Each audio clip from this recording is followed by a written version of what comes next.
live?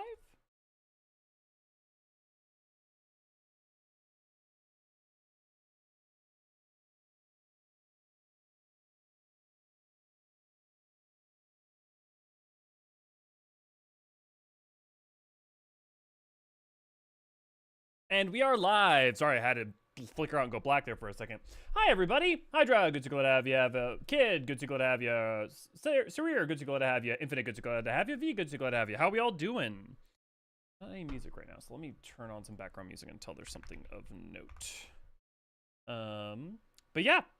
So they announced this 12th anniversary announcement. I don't know if it's going to be a video. I don't know if it's going to be a stream. It wasn't like on the lodestone, at least as far as I could find.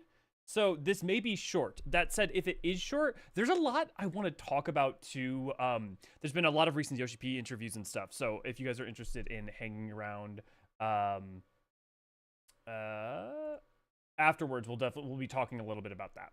Let me pop out chat so it's easier to see, guys. I'll help you. Penny, good to go to have you. Weirdly quit me out of the stream, but I'm back now. That's weird. I'm running on adrenaline, couldn't sleep anyway, so I'm excited to be here. Good. Yeah, so I don't know. This may just be like a, hey, 12th anniversary of Final Fantasy XIV. Isn't it so cool? Whatever. You know, like this may be kind of a nothing burger. This could be Fanfest announcement. I expected it more going into like the 7.35 live letter or something like that. But hey, it's very much a possibility. There's a lot of reasons to think it would be now. Yeah, I have really no idea what this is going to be. Good sleepy morning to you as well, Morning Vampire. Also, is audio good? We should be finding in about 60 seconds here, so. In fact, we're going to find out in such a way that I'm going to pause the music just so that I'm ready to premiere the Final Fantasy Online thing. I mean, it says a premiere. Yeah, this is so weird. Switch to interview, for instance. Yeah. Tons and tons of good interviews to talk about and stuff that really specifically hints towards the future of the game. So we'll definitely spend, oh, here we go. We'll start in a minute. How's the audio for this, the volume for this?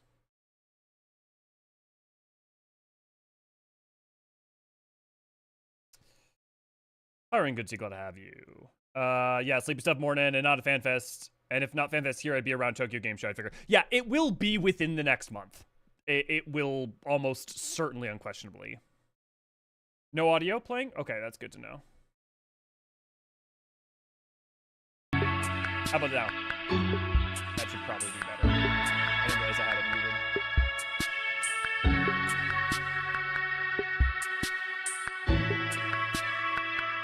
Glad we fixed that.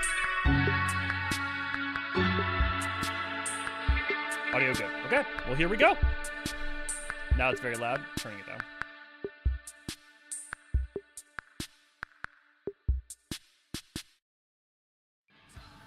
Final Fantasy XIV プレイヤーの皆さんこんにちは。Final Fantasy XIV プロデューサー兼ディレクターの吉田です。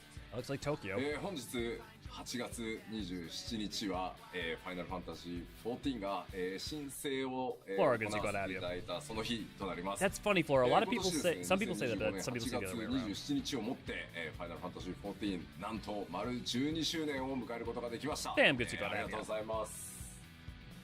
一人でにですね、これだけ長く Final Fantasy XIV というタイトルが続いてきたのも、まずは何といっても光の戦士の皆さん、プレイヤーの皆さん、well, and all the developers' hard work. そしてプレイの方本当に日々ありがとうございます。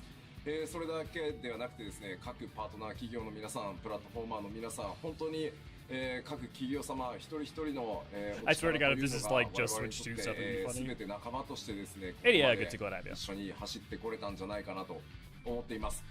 これからもですね、ファイナルファンタジー14 13年目に突入しますが、13年、14年、そして20年と長らく続けていくために我々開発チームに全力を持ってですね、ファイナルファンタジー14の拡大に努めてまいりたいと思います。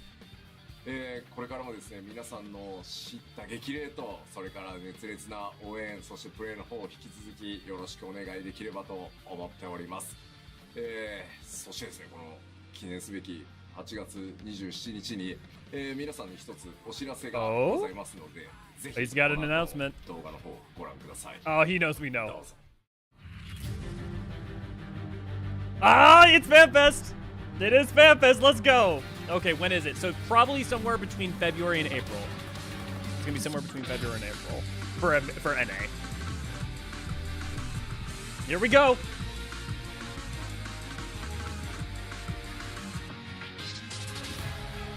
Anaheim, it's California! Hey, not Vegas. V, we're going coast to coast. April! Hey, you called it. April 24th and 25th. Okay, guys. You've got 7 months. And Berlin, okay. In July, okay. Okay. 3 months later. So if we assume then, what, October for Tokyo? And if that's the case, there's no way it comes out in 2026. Yeah, okay. So there's no way 8.0 drops late 2026. 8.0 is dropping early 2027.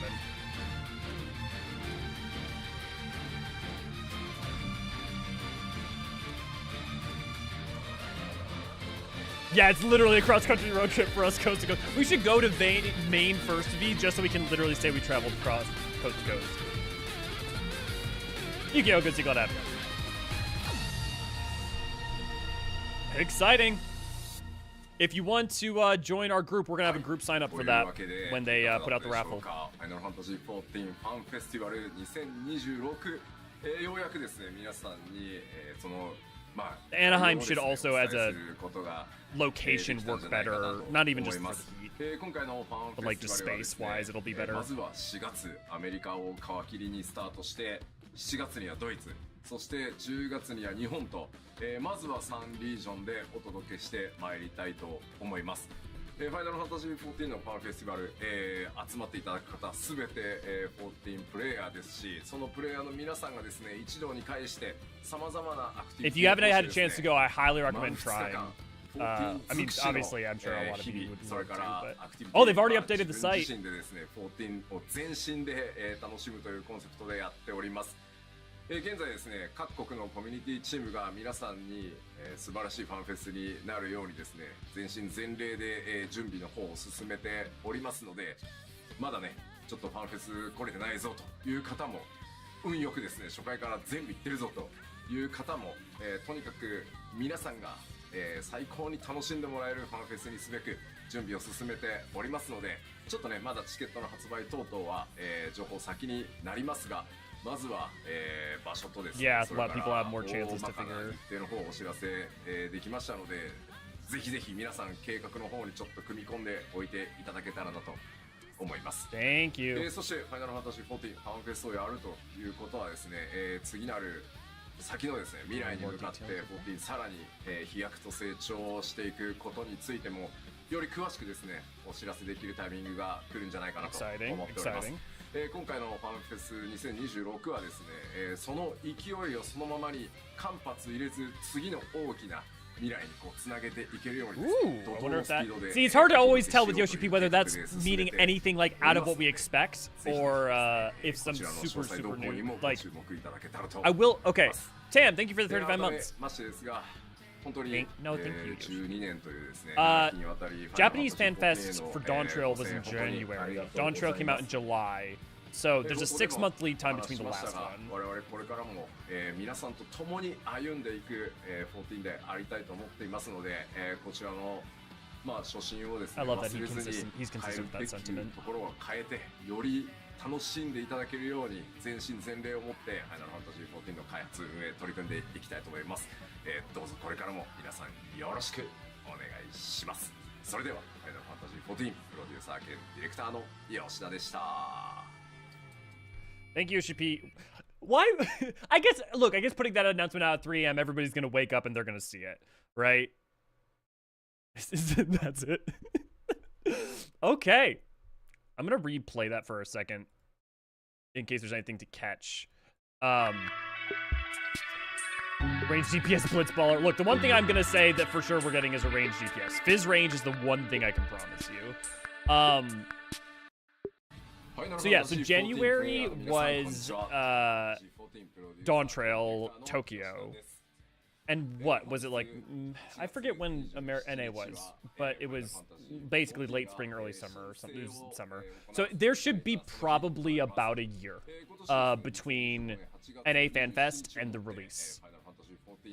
Maybe less than that, maybe 8 months. But I mean, think about it. If NA Fanfest comes out with and that is, they said what, April. So if I pull up my handy dandy notes, all my lovely little notes about the dates of things.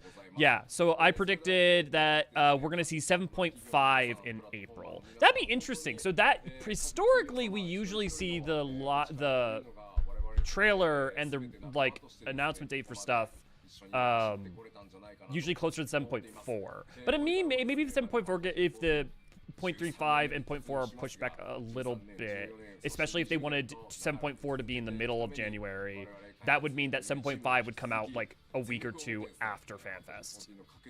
That could all, yeah, okay, yeah. So I will say that I bet you 7.5 will be. Let's see if we look at dates. April of 2026. I bet you patch 7.5 will come out either April 28th or it will come out May 5th. The only other possibility is that they do want to release 7.5 earlier because whatever 7.5 is will spoil, won't spoil? Whatever which would be insane to me. If we get 7.5 in April, that gives us 7 or 8 months to grind Beastmaster stuff. That's one way of looking at it. Okay, how are we feeling about FanFest? People excited to go? People gonna try to go? Katie, good to go to have you. Space maybe climate-wise too. Yeah, so climate-wise, look, they're not gonna be in summer, because like, look, California in summer is better than Las Vegas in summer, but not by much. So, or at least Anaheim. So, hopefully it won't be as hot as Vegas. It's gonna be in April, so there's no way it's gonna be as bad. Yeah, the thing you have to understand is Flora is, so I was there, it was like 100 and some, like 10 plus degrees. You know when you're at home in winter and you have a oven heated up to 450 degrees Fahrenheit and you open that oven and the blast of heat that hits your face? Imagine that blast of heat for every second that you're walking outside. That's what it was like. It was a lot. Yeah, at least it's not Arizona this summer. If I can go, I will be, as someone who cannot drive with no job. Odds are slim at best. Yeah, I feel for you, Hydra. Friendly reminder that if you are trying to go, and definitely join our Discord, and we are going to basically host a get-together party where everybody tries to get into the raffle. And then the benefit is that if you want to go and try to go and you end up not having the money to, or for whatever reason, if you have the ticket, you can pass it along if needs be, if something falls through. Quesadilla, good to go and have you. Feel so bad for those in cosplay. I'll probably be cosplaying. I've been saving up for this. Hopefully it's not in Las Vegas. It's not. It's in Anaheim, Quesadilla. They announced that. It's in Anaheim in April 25th. Never been the chance, but I'm going to go to try. Yeah, definitely you should try. So I'm going to bet on February 9th, 2027 for 8.0. If the pattern holds and 0.55 is in July, then you would expect 2020, you would expect the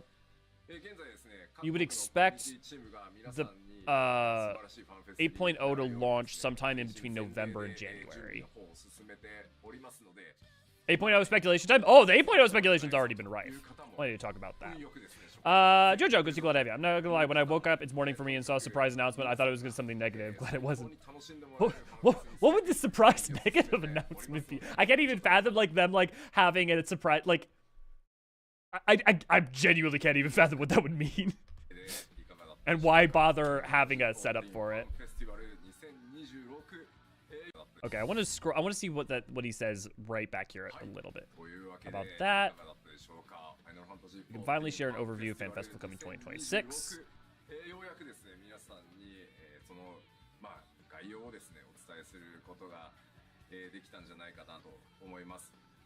We're starting with North America in April. Surprised we banned everyone complaining about the mod. Don't get me started. The Germany and July, Japan. The 3 regions will play host to our events. However, this should be. I hereby announcing that FF11 is closing. We're absorbing Vanadium to 14. That could be a funny beta. But like, what do you mean absorbing? Because like, are they gonna reproduce the entirety of it? They already it takes them months just to do the alliance raids. How much time do we have in between a 0.5 patch and an expansion release? It can vary. It's varied quite a bit. Based on my predictions, it's between 4 to 6 months would be the average guess. 6 months at the late, so would make me think that tend to make me think if it was in July, you would see a January release. But January release also seems like kind of awkward for them. So I could also imagine them pushing it to something like February or getting it out the door earlier. Does anybody here have any questions about Fan Festival? How to sign up for it or how to do with it if you only started playing like currently in Dawn Trail or haven't been to one?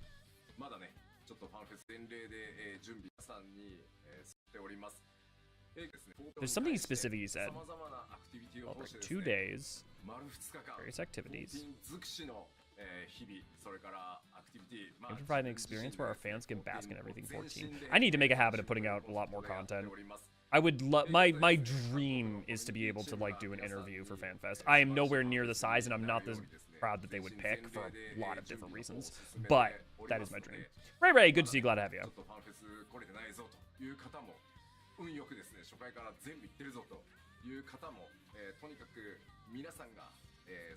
Make sure it'll be a fan fest that all can enjoy the fullest.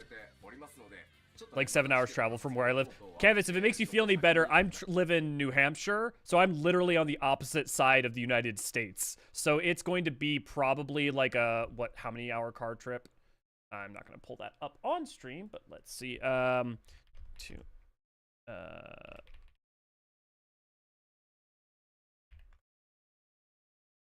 It is going to be a 44-hour car ride for me. So, I feel you there. Locations and general timings. I want to catch what he specifically said in Japanese, too.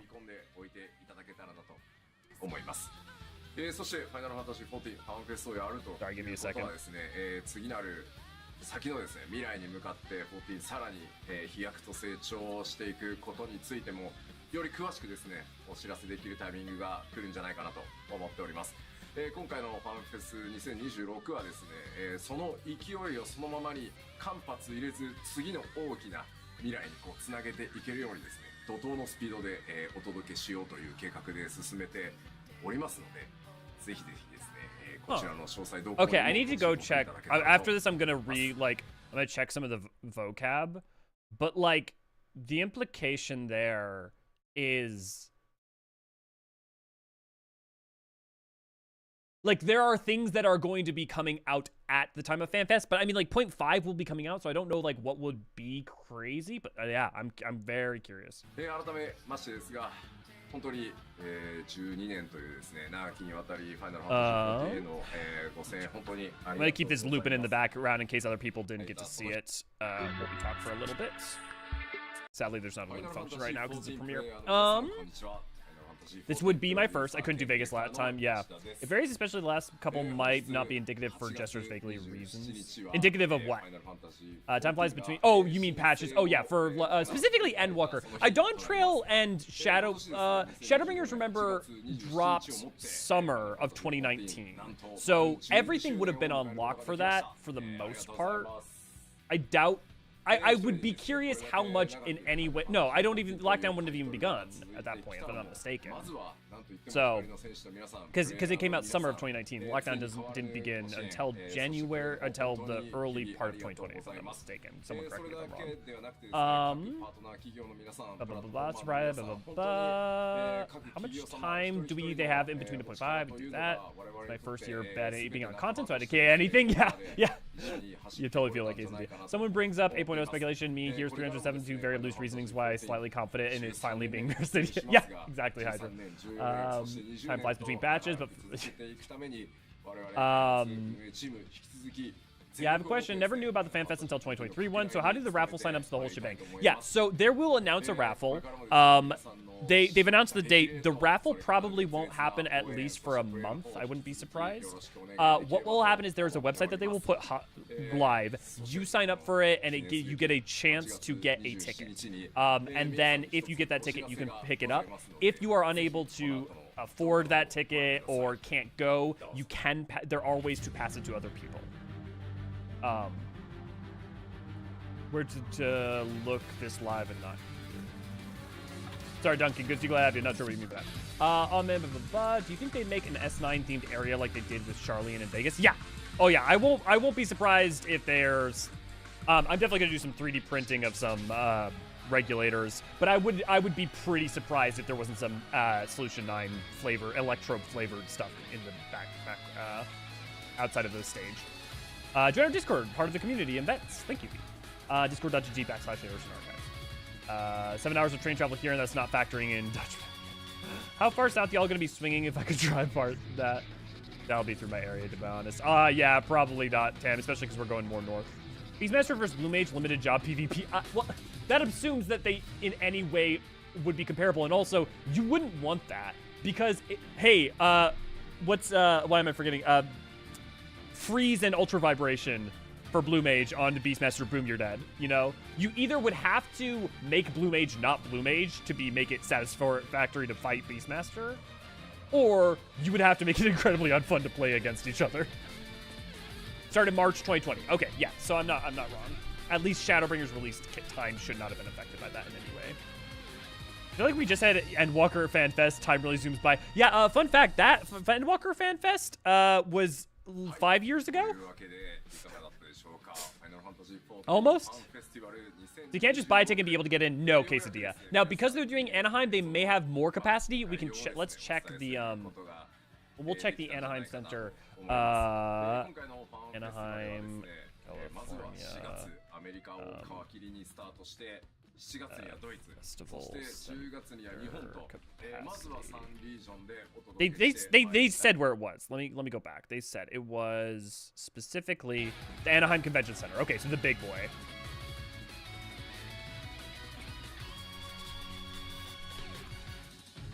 Anaheim Center capacity is 14,000 for entire indoor space, 52,000 for exhibit hall and theater style, and 8,000 for arena. Okay, versus Las Vegas Convention Center.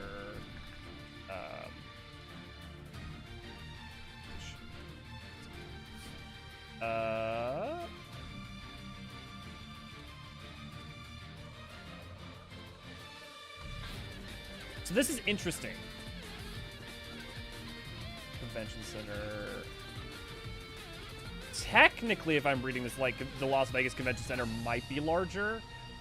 So it'll be very curious. But also, there was a lot of unused space at last time.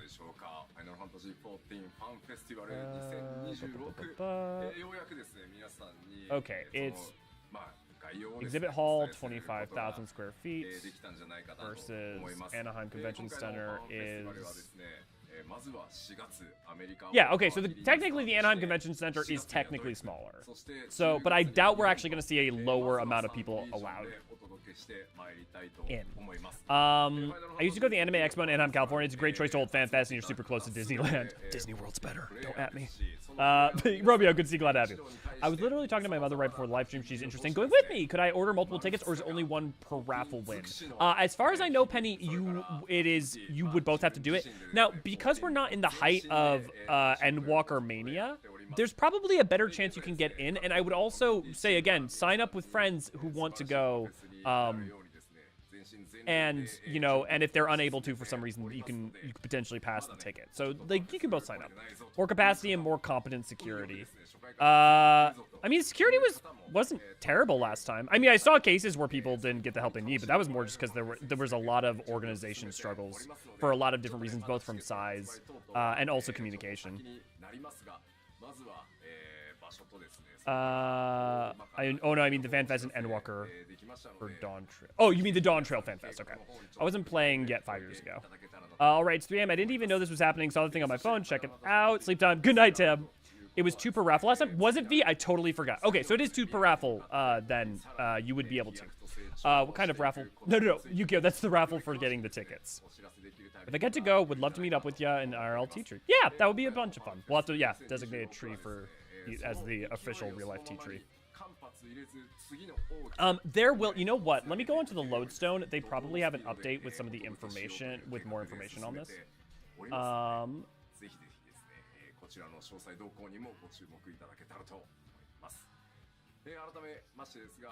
Lodestone, FFXIV,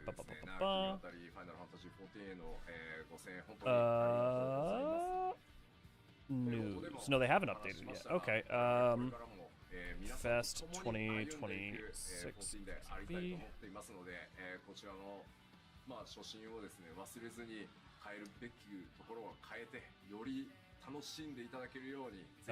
Including details and tickets will be announced at a later date. Further details can be at fanfest.fantasy14.com. Found the...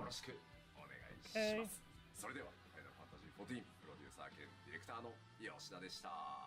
Okay, I'm going to pause this on Yoshi P's face for a second, and I'm going to just throw up Prelude, FFXIV. I'm just going to throw that up for background sound instead of the dulcet tones of Yoshi P behind me.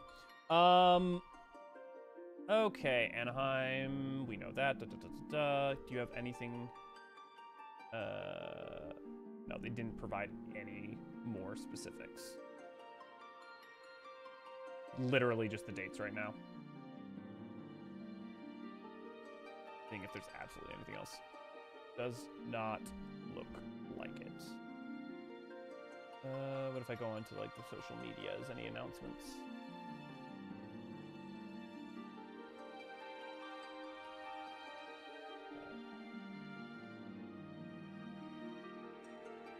No. Okay. Yeah. So we don't know when tickets are going to go on sale. But according to V, it was 2 per person. I technically didn't get it last time.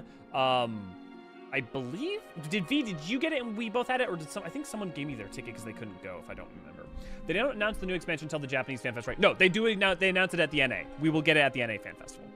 So we will know the 8.0 title and get the trailer A, because remember there's always an A trailer and then a B trailer that's the full trailer at NA Fan Fest, and then at Tokyo Fan Fest we will get the full trailer. So the way it's going to work is we will get the title of the new expansion, and we might get a tentative like spring of 2027 or whatever it says. And we will get NA Fan Fest almost certainly during 0.45. Not for sure, it's a little wibbly wobbly, but probably during 7.45. We will get a partial trailer.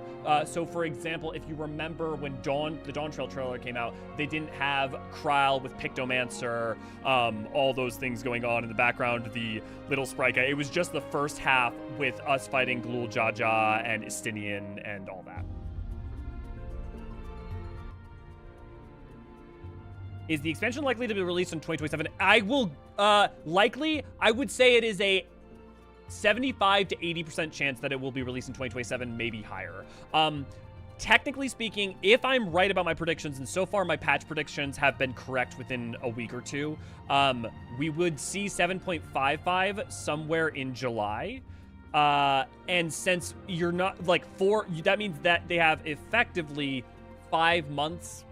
If it's in July, we'll say like really 4 months to release it in that window. And also it's not good to release it in late December anyways for a bunch of different reasons. I'm not going to say it's certain because I don't know. Maybe they're like planning to be way ahead on the schedule. Maybe we're going to see a 0.55 and then 3 months in expansion or something. I don't think that's likely. I think the much more likely case is that you will see a early spring 2027. AC, good to go to have you. Is the expansion infinite? Thank you for the link. Some interference on my side. I'll watch in post. Huh, weird, Will. Is anybody else having any issues? Amy Hoshi, good to go, have you. I'm slightly behind on stream, but Vegas Fanfest also didn't utilize the entire convention center space. Correct. Yeah, I specifically remember that. That's kind of what I was getting at. Yeah, it's split halfway with some basketball conventions, so hopefully more capacity. It's a really good point. I totally forgot like just how much was going on with that. So we had a main hall, but we weren't able to use all the facilities. So in theory, we are at a 25% increase in available space if the whole thing is devoted to us. Yeah. No issues here? Okay. Suddenly when 8.0 gets announced, time is going to move super slow just to torture. Hey, I will tell you now, as someone who has been through this since Stormblood, in the patch drought, the content drought during Stormblood going to Shadowbringers, the content drought of Shadowbringers going into Endwalker, and Endwalker into Dawntrail, it's actually a great time for a couple reasons. One, create a list of all the things you want to accomplish in the game that you've kind of been like, maybe, maybe not, or like, you set aside. Maybe you wanted to do all of Bosnia or Eureka, or you wanted to do a solo run of Heaven on High or whatever. That is the time, because one, it's a content drought. There's going to be about 4 to 6 months, maybe even a little more of technically no new content coming out. But one, we'll have things like the second Cult Crescent will be out. Beastmaster will be out at that time. Other pieces of content that are going to come out in the periods between that, which there will be periods like that. But also, a bunch of people will be playing things like Bosnia, Eureka. They'll be running old extremes, or they'll be running, like, there will be people running a lot of the older content, which makes them incredibly lively again. So it can be a really, really good time to take care of a lot of stuff. Maybe I'll finally sell my soul to Cosmic Exploration for Black Robot. Hey, I just finished 500,000 points on my Cosmic, on my Crafter, or on my Carpenter, and I got Star Contributor. So Canvas, it'll be a good time. Also point out, you will have in 7.5 more gear, more crafting gear, as well as the other planets will have been released, right? You'll have the 7.3 planet, Faena. You'll have the 7.4 planet, 7.5 planet. So I was here for Shadowbringers and Endwalkers. A lot of people drop off, with detoxifies the game some, and a lot of people also hop on to catch up to run older content playing the game for the first time. A lot of people who are taking a break right now come back into 0.5 to catch up on everything that they skipped over that they didn't experience during the patch. A lot of people take time off. So that, yeah, there's a resurgence of people coming in. A lot of new sprouts start playing the game during the drought. It's a good time. I got the Pternodon. Hey, me too. I'm working on Olier right now. Yeah, those are definitely long grinds. Yeah, hunt train grinds. I would super recommend, if you care about getting the Shadowbringers or Endwalker hunt mounts and you want to get your 2000 A ranks, do it now, because people are going to be able to really easily snipe Shadowbringers hunt trains going into 8.0. Now, that may not be a big problem, but it will be a reality. Did you ever figure out the Carnix Sand? I'm not sure what you're referring to, Penny. But yeah, so that'll be a good time. Yeah. So, technically that was, because we didn't know if that was going to be a stream or an announcement. We didn't know what we were going to do. I do want to read some of the Yoshi PvP interviews that come out, because there's actually some really juicy stuff in that. And I do also want to watch the Monster Hunter crossover video, because as someone who really enjoys Wilds and is very excited for Omega and that, there's some interesting things to point out in the trailer as well. Sorry, I didn't write it well, which means knowing that 8.0 is announced, I'm going to be so curious about MSQ that counting down the days will feel super slow. Oh, no, you wrote it right well, Jojo. I just kind of rolling off of it. No, man, I feel you. But I will tell you, the 0.4s and 0.5s always do a lot to, like, really build up excitement of, like, where's this going to go? How's it going to play out? Speculation. It is embrace that feeling of wanting to know, because that is a time unto itself. Wanting to know what was going to happen on the moon, what was Fandaniel's plan during 5.5x, wondering what was the Golden Throne, what is the Rite of Secession, what's going on in the new world, who are Wuklamat's siblings, things like that. Living in those, basking in those curiosities before we get to it is a joy in its own right, for sure. There's also the new interview mentioning Alpha would be in Wilds. I didn't see that one, Hydra. Will we get to Cheese Nod as a Beelite? That would be funny. In-game chat of where that location was. It's okay if you didn't remember. Oh, no. That was a joke about where in the world is, we were talking about goblins in voice chat, and someone said where in the world is Carmen Sandiego, and Carnix Sandalokes was me just making a random ass goblin name off the top of my dome. You know, where in Eorzea is, you know, Carnix Sandalokes, and where in the world is Carmen Sandiego. Okay, let's pull up that FFXIV Monster Hunter Wilds. Let's pull that up, and because there's some really interesting things to talk about, especially if you don't know anything about Wilds or Monster Hunter. There's some super interesting things to talk about. And if anybody has any questions about that as we go, please bring it up. Also, again, if anybody has any questions about FanFest, what to expect, what sort of stuff they typically do, etc., I can offer some insight. Okay, I'm just going to break it down bit by bit because I'm not going to make a video on this. I might as well do it here. This is Arkveld. Arkveld is the flagship of Monster Hunter Wilds. How do I guess I don't want to spoil the plot of Wilds because Wilds actually does have a plot. It is very appropriate that this guy is showing up in Dawn Trail of all the expansions. Notice that this is not anywhere that seems that we know of or have been to within the confines of the game. Although it's interesting that like light shining down does remind me of the first light shining effect, but I don't think it's not on the first one because Knight's Return. But secondly, I think this is more just them potentially reusing that same lighting. This area is very similar to one of the areas you can fight Arkveld in. Noticeably, it doesn't look like anywhere else in Eorzea. The closest it looks to is Shaloni. There's another shot later worth pointing out. But the rock formations don't look like any of the topographical areas that you can go to on the map, and it looks like somewhere else. And that'd be like, okay, maybe it's an instance zone that you go into to fight it, which almost certainly is the case for it being a trial.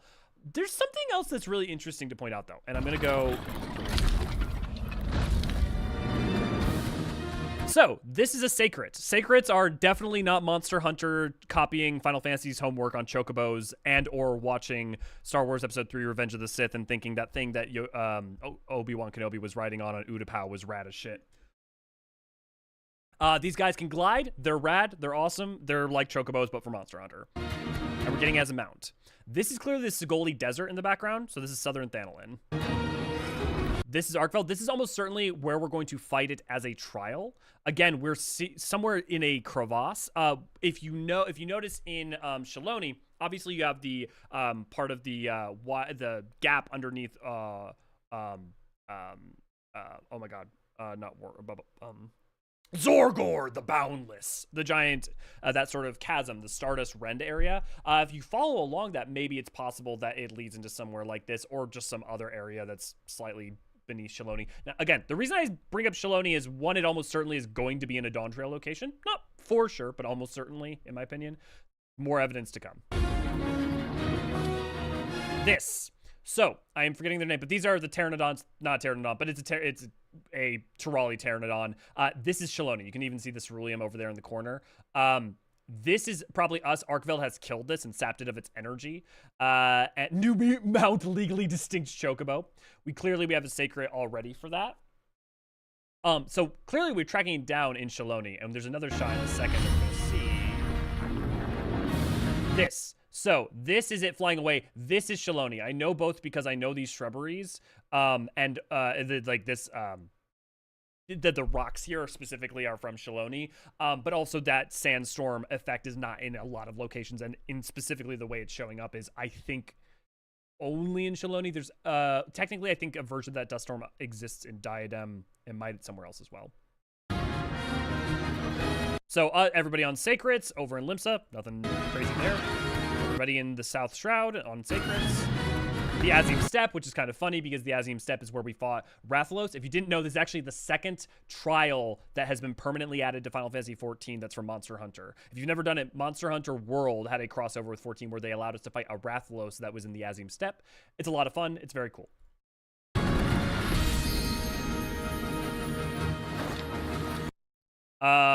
This is a, oh my God. Palico. These are your like companion guys in Monster Hunter Wilds Worlds and various other ones that help you out and fight with you or heal you, support you, basically. This is specifically the one from Wilds. So it may so it's going to be interesting because this is, if you've done the original try, this will be the second time you've met a Palico. This again, it's not for sure able to tell because there's not enough detail and shrubberies like this are used elsewhere. But I'm again, based on the rocks and these plants, I'm pretty certain this is Shaloni. One day I'll get Valstrax mount in 14. I believe in you, Canvas. So this is really interesting and important.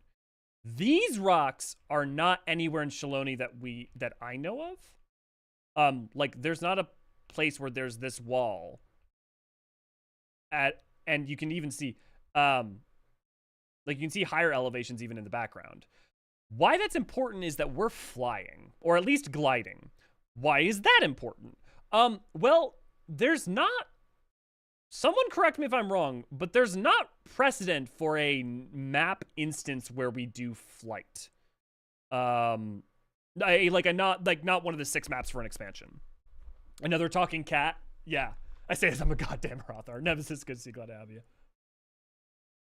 So, if this is either an addendum zone, that would be novel, or if it's an instance, which we're chasing after the Arkveld, and the reason I say that is going to become apparent in the next shot. The fact that we can fly is kind of interesting. The other thing is that sacred mobility and travel in 14, or in Wilds, is like much more nimble and more glidey, and you can do active flight stuff. I bring that up because it's worth pointing out that like maybe this is going to be a trial run of some dynamic flight mechanics. Sacred can't fly to my knowledge, just glide and run. Yeah, correct, Dallas. That said, it wouldn't be the first time that they put a mount in 14 of something that can't do something and then still can just fly, right? I mean, there are legions of mounts where, remember, originally, if those of you don't know, originally not every mount could fly. They changed that in Shadowbringers, I believe. And they made it so every mount could fly. Originally, some mounts were only terrestrial and some mounts could fly. And they like even came up with lore justifications why some could fly. And then eventually they said, nah, fuck it. We fly in the burn. When do we fly in the burn? I mean, do you mean other than the Garlean ship? Do you mean something else than that? If Loporrits are Vieira across the Lalfels, then Palicos are Mikote across. Unless they're bringing back some of the tech from the G-Warrior. The G-Warrior would be the close, but it's worth pointing out that the G-Warrior doesn't fly. Like, I hear me out. From a design standpoint, the G-Warrior is just a player character, effectively. Like, doing special actions. It's, like, I get that it's hovering, so it's flying, but it's not actually mechanically from, like, a development side actually flying. It's just walking. With style. To go into the burn, splitting off with Hien as well as we enter. Do we see that outside of the cutscene? Because I know we do it. I know it's a cutscene, but do we like see us flying around in the burn outside of the cutscene? Thanalin dungeon from Shadowbringers with the Amalja. Paglethon. Yeah, so Canvas again. Okay, to be clear, sorry, I should have rephrased my more carefully. We don't fly in that. Again, I know we literally hop up on a dragon or carried and fly, but we don't have a mount that we control in a dynamic way within that environment. What effectively is happening is your character is just on a mount that is tethered and going straight in a line. There's no difference between the effectively the dragon riding in Paglethon and the what are they called? Things that you can ride on in Living Memory or in Cosmo Exploration, the hoverboard you can ride, right? Same thing. Real reasons for flight is the power to believe. Clearly wrong. Won't go wrong, yeah. I mean, it's being specifically a cutscene in both those cases, which I also bet is the case here too. This is not a cutscene. Here's as someone who has spent an inordinate amount of time not playing this game, filming this game, and has watched every cutscene in this game a minimum of 3 times, I know how their cutscene camera works. And maybe I'm gonna end up being stupid, but watch, this is not a cutscene. That's not how they like film cutscenes. That is like your character movement. Now, maybe it is a selected flight path, right? Like, maybe that is what it is. Totally possible. But this, to me, and how its movements doesn't seem to be so. So, worth keeping in mind. But, hey, red line conspiracy theory just for the flight of Sacred's what we on about. More tonight. Good to see you. Glad to have you. We fly in Lunar Bahamut Dungeon, Tiamat summon Dragon Tablets. Yeah, okay. So, again, to explain, I'm talking from a developmental standpoint from, and I know that was to a point earlier, but just to re-explain again, technically speaking, we're not really flying. We're just going in a linear line on a mount that is animated to look like it's flying. We are not, what I mean is dynamic flight, to be very specific. The flying of not Chocobo being trial into cutscene, I would put a pin on that. Yeah. So, then there's this shot right after it. This is not the rock formations of anywhere in Tyrol that we've seen. Not that at least that I can think of. I need to go back and check Tender Valley rock formations to be sure. But you can see some vegetation over here on the right. But these rocks are not like the rocks in Shaloni, for the most part. At least not the ones like in and around you. Which, again, you see the player character. So that is gameplay. That might not be. That could potentially not be. But I think it probably is. The other possibility is, to your guys' point, because Sacreds have autopathing, that is simply what it is. But I think it's worth keeping in mind, partly because on the back end, we've seen a lot of progress on implementation of things like the tilting. You'll notice in this patch, the animation, how you like get on the mount rather than teleport on it. They've been doing on the back end a lot of little things that took more work than you would think to make work. That are weird to do just for some small immersion stuff. Now, it's possible that it's people who were doing it on the side in their free time and could have been working on that bit by bit. But it's also possible that it would make sense for enhancements to flight in some kind of way going into the future. Or at least changes up. Talking cat. Yeah. Already made that joke. Yeah, someone already beat you to it. We're on Disney Dark Ride. We're not driving. We're mover car. Yeah, exactly. Tender Valley was more similar to this than the rest of Shaloni, but definitely not close enough for it to be remotely the same place. Yeah. So, this is going to be the trial zone. We're going to go in. We're going to fight Arkveld. I'm also almost certain you're going to go into here. This is going to lead into that zone where the Arkveld is, and we're going to fight it. You can cut one because it's lower down already for elevation, so that makes a lot of sense. But on top of that, the rocks are the same.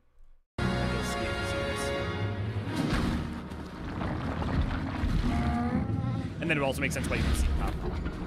Yeah, see the wall facing. Arkveld over here kicking, I'm not even going to try to say its name today, but the world boss from Shaloni. More proof that it is Shaloni.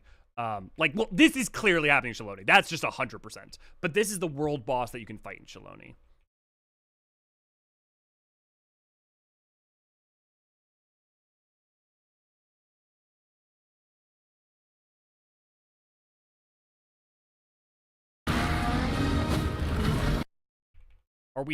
Are we throwing a Pokeball here? What the hell is going on? Like, are we throwing a rock? It is weird that we're just, like, tossing something. I mean, I guess we could be tossing... Do we see? No, nothing we don't see. I'm trying to think about what tossing... I mean, there's obviously tons of items that could make sense. We don't have a bug launcher. Stun grenade, tracking grenade. Well, especially if we saw that those tracking shots before, maybe we throw a paintball at him and track him. That could make a lot of sense. You think the Warrior of Light could fight an Elder Dragon from Monster Hunter? Which one is up to... Yeah, yes. I think the Warrior of Light could fight Fatalis, yes. Flash Bomb.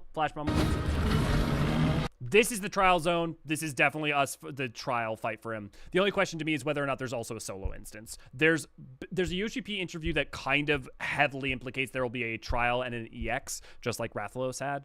But yeah, just woke up and watched the announcement video. Pity the EU one didn't go back to London after the COVID cancellation, but it is what it is. Yeah. On the bright side, at least, getting to Germany isn't too bad. And it is a centralized location for the player base.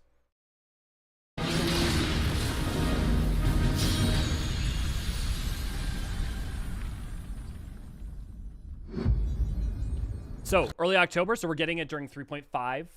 Sorry, 7.35. So that's exciting.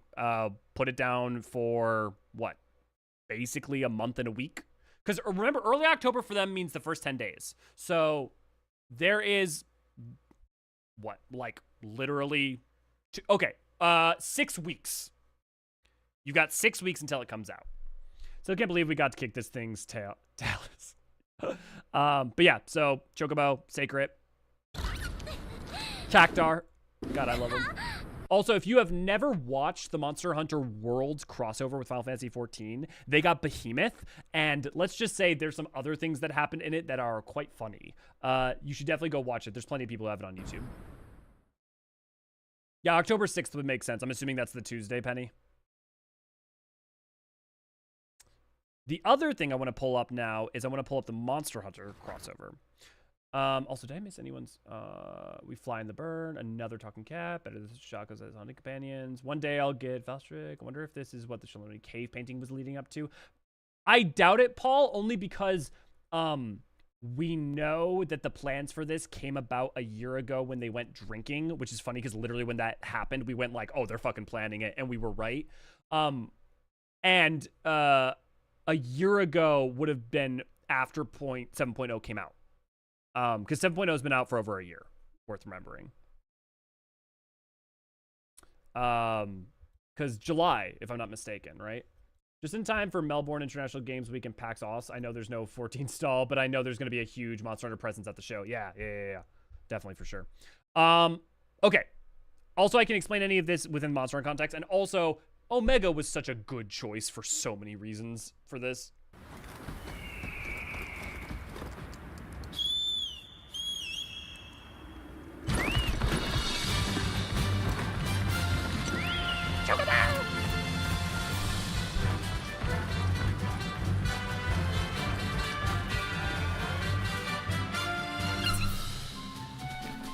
Morning, Bramble. Good to go and have you. So they're getting Chocobos like we're getting Sacreds. So 80. I'll put an 80% chance on 8.0. For also all the reasons I thought it would be 7.0 are the reasons I also think it's going to be 8.0, and now plus the reasons 7.0 has given. So the only other way I wouldn't think it is if they get really weird with it, and I have some hypotheses about how they could get really weird with it. Omega Planetus. Or basically like Omega the Traveler, the Wanderer. Interplanetary Traveler. Now they're getting that late September. Also, it is so funny to me that they showed him the giant Omega attack for it. And the fucking Greatsword trying to block it. Omega is a cool pick, but Valigarmonda was right there. Yes. However, and I will say Valigarmonda would have been a very good pick. Omega works better for a couple reasons. One, from a lore standpoint, which I know is like not really the biggest deal, but from a lore standpoint, Valigarmonda is slain, whereas Omega, because of its tie to the interdimensional rift, has more reasons for why it could end up there, especially if it's a different Omega from a different timeline or something like that. So there's a lot of like lore reasons that make sense. Also, without spoilers, within the confines of Monster Hunter Wilds plot, having a hyper advanced technological machine showing up, particularly in the location it's showing up in, is really appropriate. Also mechanically, I think Omega is going to work very well with a lot of the changes that Wilds has, like focus mode, Larboard and Starboard, and the adaptability of weapons that exist in Wilds as they do now, and a lot of Omega style mechanics are going to make sense.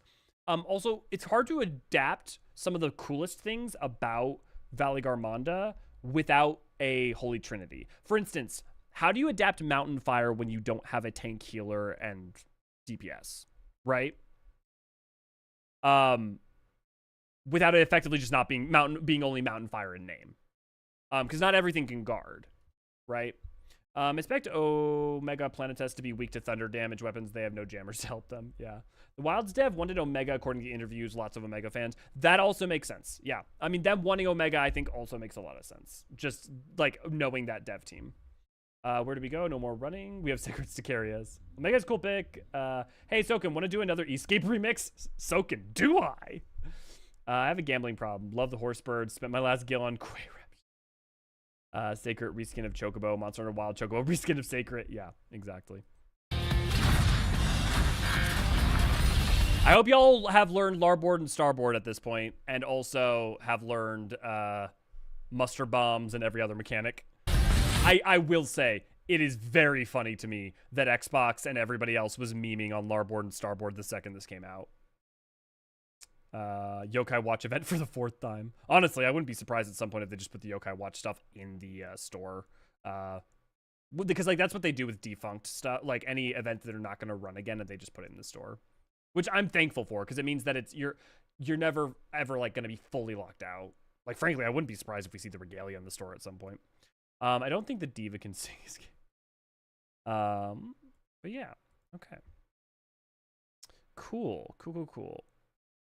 I am going to throw back on the 14 one for a second, and I'm going to pull up some of the Yoshi P interviews.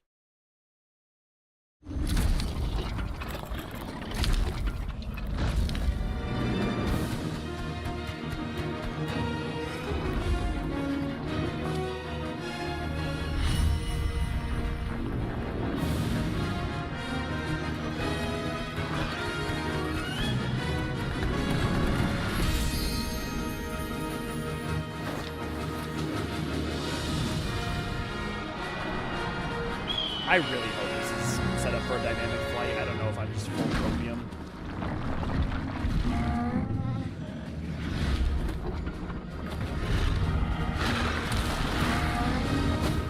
I will say the problem is that it's funny, Adia. I know a lot of people feel that way. Let me give context for that.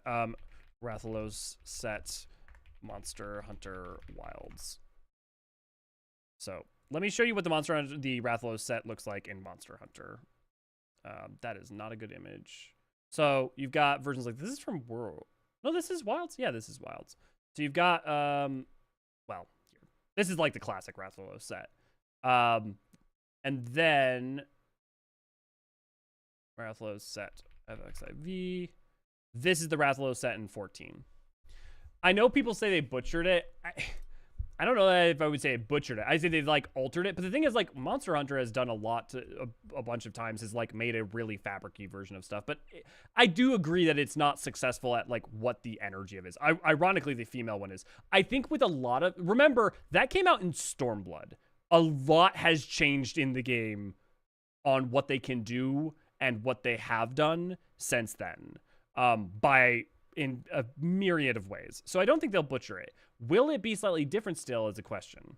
I mean, we've even seen like more bulky armor be job agnostic, like the Tyrant armor from PvP. I want a dumb yokai style twin bladed paper. Do you think the Artvel can suck the energy from the crystals to power up itself? Probably, Dallas. I still use the Sam sword to this day, and the dyed black is my black mage game. Oh, you guys talking about Yokai Watch? Yeah. Think we might get a Regalia event? We could. I mean, that's the best I got. I have no idea if we'll get a Regalia event or not. I wouldn't be surprised if we got it. They said this will be the last one. What I do think we'll definitely get during the 7.55 to 8.0 period is we'll get Fall Guys. Yeah. But you can Rathalos, my brother in Hydaelyn. That is literally what you do after the... I wish I got some Garrow stuff for the newer jobs. Viper and Reaper would lend itself well to it. Yeah. Yeah. If I'm not mistaken, though, they've made it for Gunbreaker and so they've updated it in the past. Did they upgrade it for Reaper and Sage at all? Because they upgraded it for Gunbreaker. The FF16 event returning? Yeah, definitely the FF16 event will returning. And also, the 16 returning is one of the reasons I don't know about the 15, just because of timing. But I'm sure the 16 will return. People get their Torgles. Okay, let's go ahead and read some of the interviews. How many of you guys have not checked out these interviews? The recent Yoshi P interviews, because there's a lot of gold in them, and I don't have them all collected. Actually, Infinite or V, if one of you guys want to grab a bunch of them and pass them to me, in case I miss any of them. We gotta wait a bit for that one. Yeah, they're not gonna bring the 16 one out only for one, especially with Creative Business Unit 3. I know Creative Unit 3 being so tied to it. I don't expect the Archveld to be... Don't get started, Dallas. Haven't been able to read them. I read it at work today. Okay, cool. There's like 7 of them. I might be being hyperbolic, but there's at least 3. So we're going to read this one first. And this is from thegamer.com. I want to make sure this is the actual person who got the interview.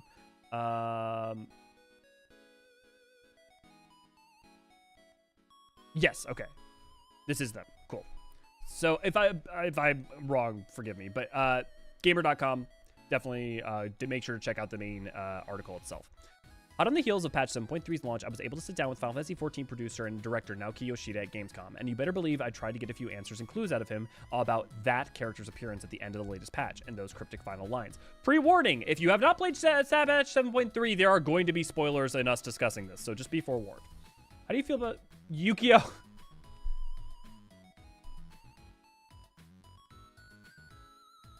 At least wait till I'm finished with the spoiler comment before shouting every spoiler.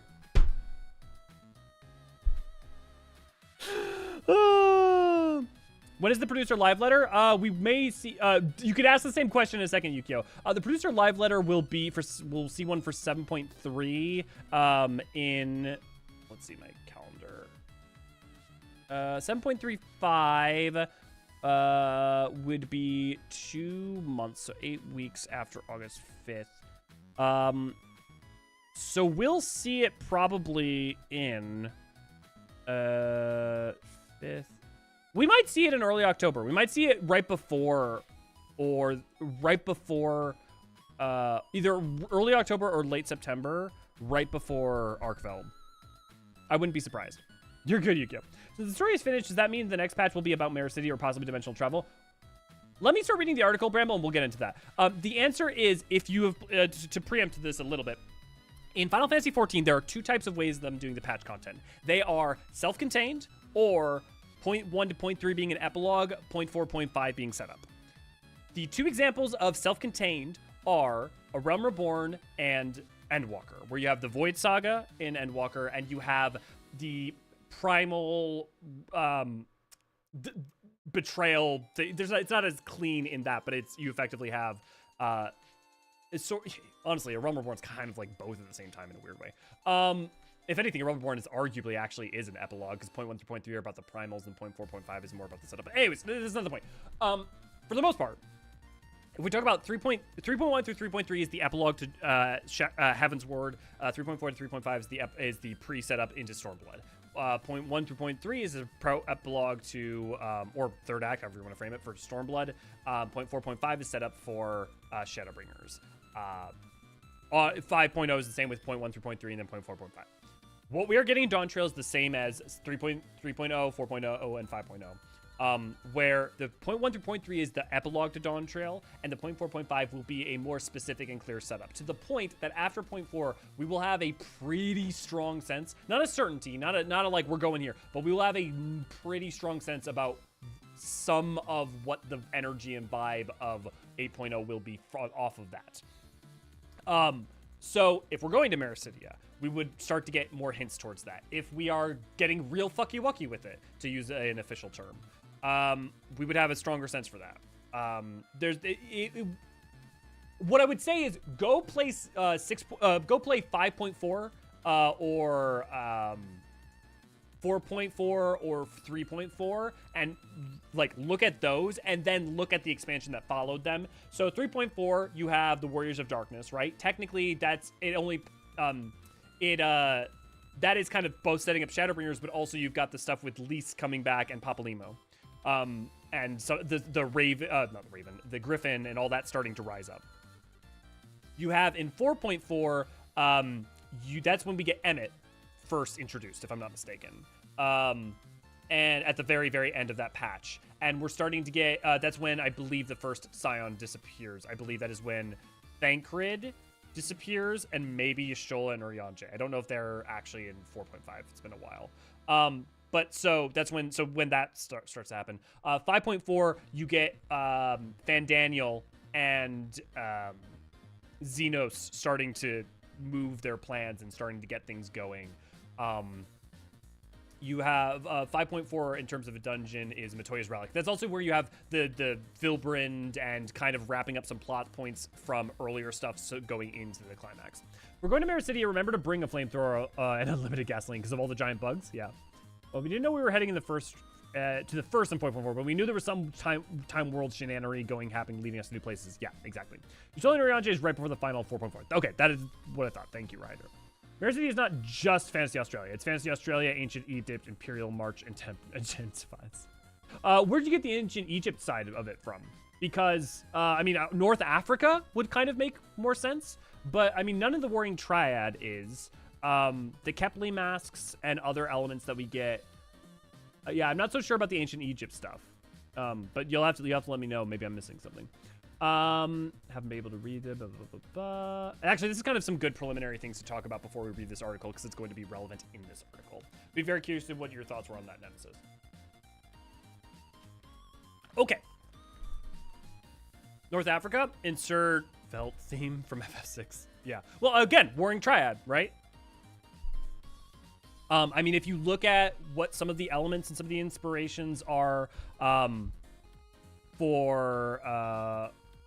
there's definitely some like almost Carthaginian aspects. You've got with some of the stuff going on with Sophia.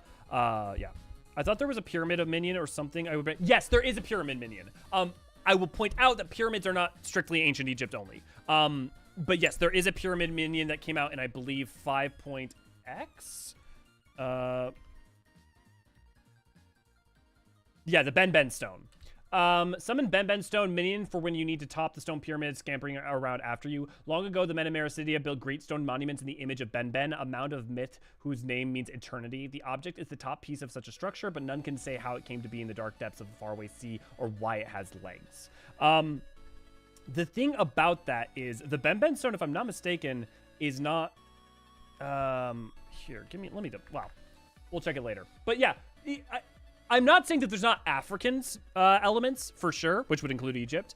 I wouldn't go ancient Egypt in specific, in part because they've used that with Karn already. I would expect them to go a little bit different with it. Yeah, definitely Africa. Yeah.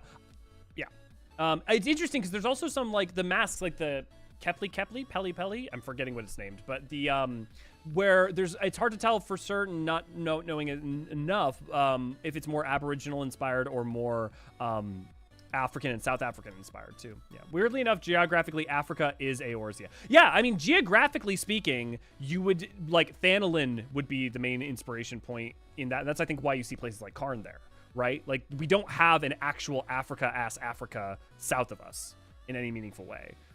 Effectively, Europe is Western, Eorzea is Western Europe, bar Hydaelyn, which is still kind of like combination of like Turkish, African. It's got a lot of different things going on. Whereas, but I mean, like actual like Baltics slash, oh my God, Middle East is more Bosnia, obviously, both literally and in inspiration. Okay, let's read. We've also discussed the possibility of whether new crafter and gatherer roles could ever be introduced. I have thoughts about that. The answer is almost certainly not, but there's things you could do to implement adaptations to crafters. The reason is almost certainly not is not because there's no ideas at all. The problem is, well, I'm getting ahead of myself. And how the team goes about deciding which other game titles they collaborate with after a recent announcement on Monster Hunter Wilds collab. Fair warnings, there will be spoilers. No, Nemesis Sidetracked is the name of the game. If I really wanted to get dead set. But yeah, Yukio, you're also good to do spoilers now. One of Dawntrail's central characters was Queen Sphene of Alexandria, an endless digital version. So specifically, Endless Sphene is not real Sphene. Those are two separate characters. I cannot emphasize that enough. I need to put out my videos on this because it drives me crazy that I have to explain that.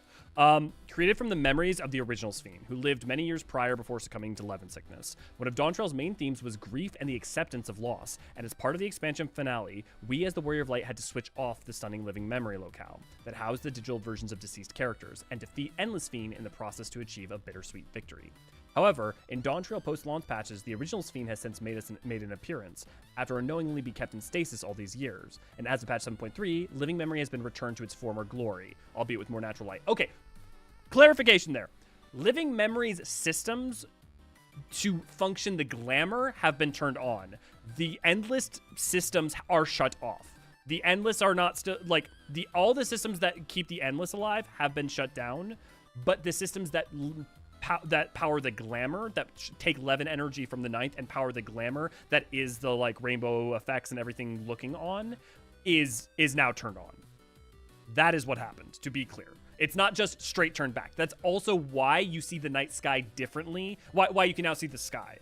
Yeah. Has anything been announced? Rip. Yes. Let me go back for a second to just Fanfest got announced. If you want the dates, it is going to be April 24th to 25th in Anaheim, California for NA, July 25th to 26th for Berlin in Germany, and then October 31st to November 1st in Tokyo.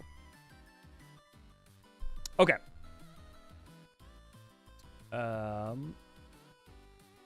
The reintroduction of both Sphene and Living Memory could arguably undermine the acceptance of loss they both represented in Dawn Trail. I know they're not arguing this, but I do want to make emphatically... Well, obviously, if you have an emotional response that's such, I can't argue against that. But, like, one, Living Memory wasn't turned back on. A final gift, like, in full, a final gift of it being a memorial now to its people, rather than being a parasitic, soul-sucking eternity Disney World. Yeah, so, like, it's a memorial now. So, like, there's the beauty, but there's still the tragedy. It is a place of remembrance. They now live in our memories. And also, Endless Sphene died. Endless Sphene is no more. Like, Endless Sphene was her own person, and there is Sphene. So it's like, I understand for some people why, be like, well, Sphene's back, so whatever. But, like, even 7.3 goes to great lengths to make this point. That is why Endless Sphene kind of, why Wooklamot sees it, because of her promise to Endless Sphene, which is different than Sphene. Like, different people with different lives. They started from the same place, and that Endless Sphene is made from her memories. But she is an individual that is no more, and that loss is there, you know? Think of it like turning on the light in an entertainment park, but still denying payment to the employees. God damn it. E-Girl Sphene. I'm still wondering what kind of plans they can do at all, what kind of world they're fighting for now. For the, don't forget to ask your first question, Yukio. Yeah, we'll talk about the Winterers in a bit when we get down there. We ended the Endless. It's now a zone of the Enders. It's now a zone of remembrance. Now they live in our memory. Yeah. Honestly, I'm going to be surprised if they never do something with the museum. Like, I don't think we're going to get a 4th Allied Society, but whether it's like an Allied Society quest or in the 0.4.5 patches, we deal with more with the 9th Reflection, which I think is a good chance that we will for a couple reasons I'll get into in a bit. Reintroduction of both Sphene and Living Memory could arguably undermine the acceptance of loss they both represent in Dawn Trail. But for Living Memory in particular, we're over a year on since it closed, giving plenty of time for the messaging to resound with the community before finding the perfect time for them to narratively fit back within the story arc. And again, Kryle's parents were lost. The Endless were gone. Namika is gone. The Endless Sphene is gone. Otis is gone. Like, the loss happened. Sorry, give me a second. Kefkiwa is gone. Their sacrifice is not lessened by dint of now that there is the sort of miracle is that effectively the glamour system now works. It's a zone of remembrance and cheapos. Yeah. Perfect time for them narratively back in the... These decisions were made lightly, as Yoshida tells me there were major discussions over whether the real Sphene would make an appearance in the story and whether or not to relaunch Living Memory. He also tells me that patch 7.1 through 7.3 were already written only a month after Dawn Trail launched. I'm not surprised by that at all. They set up a lot of clues. The reason that like a bunch of 7.1 through 7.3 was something that we were able to call in the T community is because there's a lot of clues even in 7.0. So they clearly laid seeds of like, we know we're kind of going this direction, but they gave themselves outs if they wanted to do it different ways. But then it became very clear like the direction it was going broadly. Not gonna lie, Living Memory's aura of coloring was utterly unnatural and disgusting me, but now I started to preach Living Memory as more of a heartwarming memory. Oh, well, I'm glad that that's grown on you, Yukio. Does it make your... I'm not reading your jokes, Dallas. But after Dawn Trail's launch, so these plot points were decided to well in advance of when we see them unfold on screen. Yes, so it's important to remember these were all the plot beats from this and everything about the primary layout and writing for this was done. Probably not, almost certainly not like all the dialogue or anything like that. Almost certainly not. But all the broad strokes of what we get up to point 3 was present circa what, August of 2025 or 2024. So worth remembering.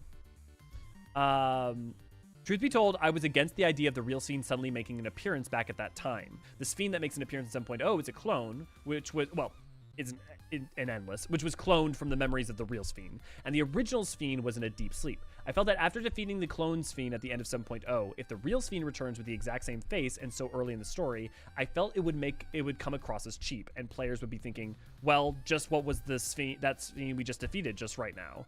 It was one area where we really had a long discussion about how long we should wait for the real Sphene to make a return. The thing is, if you put her in point 3, that's not enough time. And if you put her in point 1, yeah, arguably it's too soon. But I also think like it is worth pointing out that like the narrative goes to great lengths to like make the distinction understand. Obviously, you can lead a horse to water, you can't make it drink. But structurally, mechanically, the plot makes this clear. If people didn't pick up on it, you know. I don't even pick up on it, like, because it's explicit. It's not implicit. None of it's implicit. Well, some of it's implicit, but none of the broad strokes is implicit. The team decided they could complete Sphene's story arc in about 2 patches, though Yoshida said. That one thing they agreed on early was that her costume would be changed so that the players could distinguish her from the other Sphene. Deciding the timing of relaunching Living Memory was a similar discussion, with Yoshida telling me if, again, we were to immediately revive Living Memory after the end of 7.0, we would be in a similar situation where players would be thinking, well, just what was that at the end of 7.0? It was for that reason that we decided we would utilize Living Memory as a location for the final part of 7.3, where the players would be restoring the thoughts and memories of the people there. Yeah. I thought of Sphene as triplets. Yes, so we called them Endless Sphene, Sphene, and Real Sphene. But yeah, the one everyone knew that went crazy from overwork, the evil twin. I mean, remember, it's worth pointing out that that Endless Sphene didn't go crazy from overwork. What do they call? They call her not Syndicate. They call her the. Oh my God, it's like synth. I forget what the term they used for the fake Sphene, for the Sphene. But and I know you're probably on the same page as me, Nemesis. But just to point it out, Simulant. Thank you. That's what it was, Nemesis. Endless Sphene was, when created, like instilled with a prime directive to save the Endless at any cost. So she is simultaneously Sphene, but also cannot reject the fact that she has to save the Endless, and tried to do her best with the fact that she can't reject that, right? Veneria, good to see you, glad to have you. So like, there's a deep tragedy. It's not even that she like went crazy. It's that she got to a point where she had a prime directive she could not resist. And yeah, Endless Sphene was just given a bad prompt like Medion. You're not totally wrong. Simulant, as in a fake gemstone. Yeah. Deciding the time of relaunching, people there. First, we shut down Living Memory in order to remove those memories, and then we restored Living Memory in order to return those memories, as you mentioned. We decided that the time was necessary in order to make that meaningful. Right, so like this is the thing, is that because they turned Living Memory on in the way they did, they can restore people's memories with the regulators, but they're not gonna, it's not sustaining or creating Endless. Oh God, there's new Noxley. We're going full emo. Man, those antagonists suck at giving their creations work prompts. Oh, just wait. We've still got the Winterers to meet. Who knows? Apparently, Yoshi P is very interested in AI as a subject and has been for many, many years. Naturally, all the talk of being able to live forever as a digital recreation of your original self has me wondering if this is something Yoshida would ever consider, if technology ever advanced that far. He immediately answers yes, without missing a beat. I've been interested in concepts such as what it is to live, what it is to die, and what it is to be human, and also what we call AI now.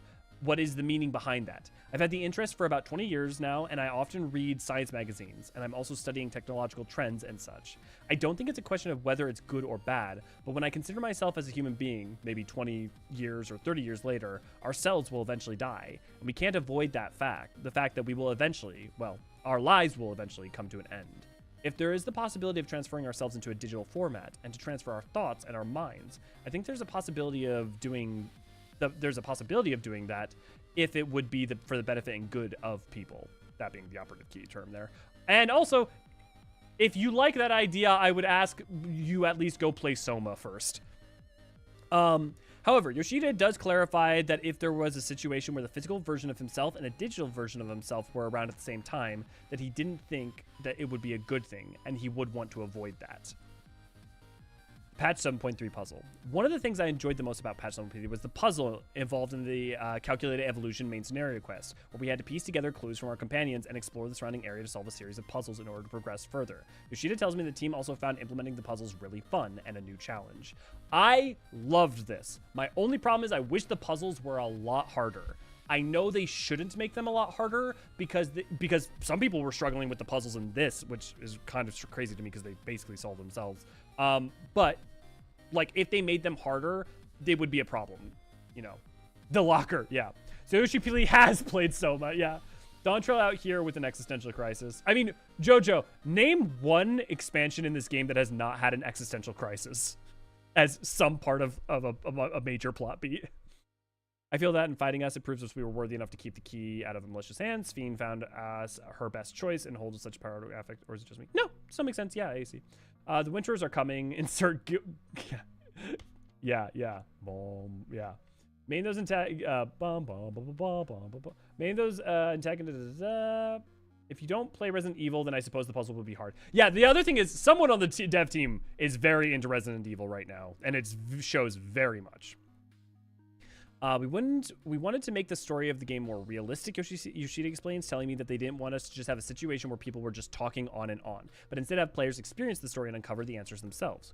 Good. Yes. More of that, please. Yoshida tells me it's not going to be the case that they are actively looking to incorporate more puzzles unless they feel it's necessary, as they don't want to force themselves to put unnecessary mechanics without good reason. Totally. Yep. In terms of the player's response, we did find that there have been positive receptions to this portion, but on the other hand, there are some players who just wanted to rush through the boss fight, and for them, this portion got in the way, so we do want to take that into account, feedback from both types of players. Yeah, that's hard. I mean, on the one hand, it's valid to play the game where you don't want to play this, you don't care about the story, you just want to rush through and play the content, but also I personally don't have a lot of respect for that, and it's frustrating when a lack of care for the MSQ de-incentivizes them from making the MSQ more interesting for people who care about it. And I know that you could argue too that, like, well, if you make it skippable, then it's not a problem. And that's fair. I will say for me, if I can skip something like that, it takes the fun completely away from me. Like, having to do it, knowing that there's not a button I could press to just go by it, is part of the fun for me. But maybe that's just me. Based off the end of 6.0 clues, do you think the new variant dungeon will be the Treasure Islands and Bifrost? No, I think the new... No. I think the new variant dungeon is going to be Movalopolis. It's going to be Movalopolis. That is... I'm like 90% sure it's going to be Movalopolis. And then the other 10% it's going to be Ninth Reflection something. Yeah, more some Resident Evil puzzles. Just don't go to solve the soup cans. Yeah. So he's saying 20 years we'll hear live letters from Yoshi AIP. Yeah. If I'm honest, I found Preservation to act a lot like Umbrella, the scientists. I mean, different motivations. But, well, okay. I mean, there's some Spencer... I almost said Spencer Umbrella. Spencer... I'm forgetting his name. But Spencer's, like, eugenics thing and, like, evolution of mankind. And, oh my god, what's his name? Ouroboros. Glasses. Cat eyes. Resident Evil 5, you punch a boulder to kill him. I mean, he's obviously in a whole bunch of other ones. Wesker. You know. Calyx is like Alexa Ashford. There's something. A little. What is Movalopolis? It's spelled right. Movalopolis is the Moblin city. So it's originally from Final Fantasy XI, and we know it exists in Final Fantasy XIV, because if you do the What You Makey Makey quests, the Moblins talk about their city that got flooded, their secret city of Movalopolis that was the Goblin city. And there's been a long implications of Movalopolis existing in the game for a while, but like with 7.0 we know because of What You Makey Makey. Yeah. So if you ask me, since we're getting one variant dungeon and I expect it to be a Terali variant dungeon, I expect it to either be a Terali or a 9th variant dungeon, and 9th would be kind of difficult. My expectation is that it's Movalopolis, especially with the setup for how variant dungeons have been so far. Yeah. Wesker, yes. Thank you, Dyer. Thank you, Crepe. Also, Crepe, good to glad to have you. Dyer, good to glad to have you. And also, Crepe, Berlin, you're going to have an easy time going. Voltaire, good to glad to have you. Mobby Pots, yeah. Also, friendly reminder, 7.4, we are getting a variant dungeon. That is what we were talking about. And it will probably, well, I shouldn't say probably. My enthusiastic guess is Movolopolis. But also I have an extreme bias because I love moblins and goblins with all my being. Ninth one could be you climbing the real-life Aoife tree. I mean, if the Aoife tree continues to exist, sure. We want to make the story of the game more realistic. Don't want to force themselves. In terms of player response, we got that. The Ascians are back, but maybe not as you expect. Patch 7.3 concluded with the defeating of Calyx, only for the final scene to show him still alive, or at least as alive as Endless can be, and with an Ascian lurking in the background behind him, as they cryptically discussed their plans. We all knew there was a few sundered Ascians left, specifically Dudelaphon, Altima, Pastra, and Helmarat. Those are the 4 unaccounted for Ascians. As loose ends somewhere out in the reflections. But after the closure of Hydaelyn and Zodiark's Ark and Endwalker, specifically the defeat of Zodiark, the grand Ascian plan of rejoining to restore the ancient world has been well and truly foiled. Important to note, when Zodiark was defeated on the source, it just got rid of him on all the reflections. Zodiark cannot be rejoined and recreated. Its Aether was used to create something like Zeromus. So the original unsundered plan to rejoin the reflections just factually cannot be done. But a couple things. And also the souls that were within Zodiark have returned to the live stream and either broken down or, you know, we don't know exactly what has happened to all of them, but they are returned to the live stream. Now, technically, mechanically, you could potentially be able to still rejoin things. The primary reason you would potentially want that is you would want access to the world unsundered to then preserve things. Like, not that you want to restore the world as it was, but you want to be inheritors of a new paradise. That could make sense. It's also worth pointing out that when it comes to the sundered Ascians, almost all of them have been a little bit off their rocker, and the amount of memories and recollections they have of their past lives have been limited, and their dispositions have been a little bit borked. Yeah. Already saved the date. Good. The Criterion does not have a visual overload on par with Aloe Aloe Savage. I still need to do the other 2. Yeah. It's really excited for the variants to return, and I hope we get a second one in 7.5 since Dawn Show promo website, they listed them as plural. Did they? Interesting, Veneria. I wouldn't put my hopes on there being 1 in 0.5 or 0.5x. Only because of some of the comments made by Yoshi P. I hope that's wrong. I hope you're right about the plural on the website. But I wouldn't count on it, is my only thing I would say. I love that we've been asked the question so many times that those names can be rattled off the top of our heads. Dude, I've been rattling those names off the top of my heads for 5 years now. Man, like, I've been paying attention to past. I can tell you where every fucking here, let's fucking do this. Emerloth got killed in the live stream when Eureka, the Isle of Val got teleported during the events of Eureka. Well, before the events of Eureka. Let's run down this list. Fandaniel, got destroyed by us during the events of Endwalker. Nabrialis got destroyed by us during the events of A Realm, thanks to Moonbrita, the events of A Realm Reborn. Metron and Logriff got taken care of during the events of Eden. Metron being destroyed and Logriff existing as a reincarnation. That's 5. Obviously, the 3 unsundered, Emmett Selk, La Habrea, and Elidibus. We all know what happened to them. Okay, so that's 8. So I'm missing 1. Emerloth? Logriff got Metron, Nabrialis, La Habrea, Emmett Selk, Elidibus, Iggiorm. That's who I'm missing. The only problem with a few Ascians, the others could have been raised to the office before the unsundered got. Oh, they were. We know that they were Relish. Good to see you, glad to have you, by the way. We know that they were risen before the Ascians got. It's not a question of, oh, are you talking about the ones? Oh, the only problem with a few Ascians and others could have been raised. Yeah. So here's why I don't think so, Relish. It's really worth pointing out that La Habrea was dead. Almost not that far removed from when any of the Ascians were killed. When Nabrialis was the first to go, and La Habrea was already on to his other plans at the time, and died relatively soon, like time-wise, like probably like a month after. And we know they're more selective about finding those the red masks, the unsundered. So La Habrea is not going to raise anyone. Emmett Selk is sleeping and then goes straight into Shadowbringers. He wakes up and is immediately kicking off Black Rose in those events. And then he's dead. So Emmett Selk's not going to do it. And he had the crystals. Elidibus didn't have the crystals. So Emmett Selk wasn't going to do it. Elidibus dies not that long after as well, and would have not have had time to do that, or even his own recollections of these people or these individuals, because specifically not having memories is a part of what was going on with him, and recollections of the specificity of these people and who he's lost. So Laha Brea is not going to do it because he's dead before anyone really is almost in tandem with the only other person who got, because he's not going, because Igyorm died with him too. Emmett Selk's not going to do it because he's sleeping, wakes up, and then immediately goes to the first. And Elidibus is not going to do it because he neither has the crystals, the requisite memory, and also dies very soon after Emmett Selk. So I'm comfortable saying that as far as our universe and timeline is concerned, there are only Pasra, Halmarat, Dudelphon, and Altima.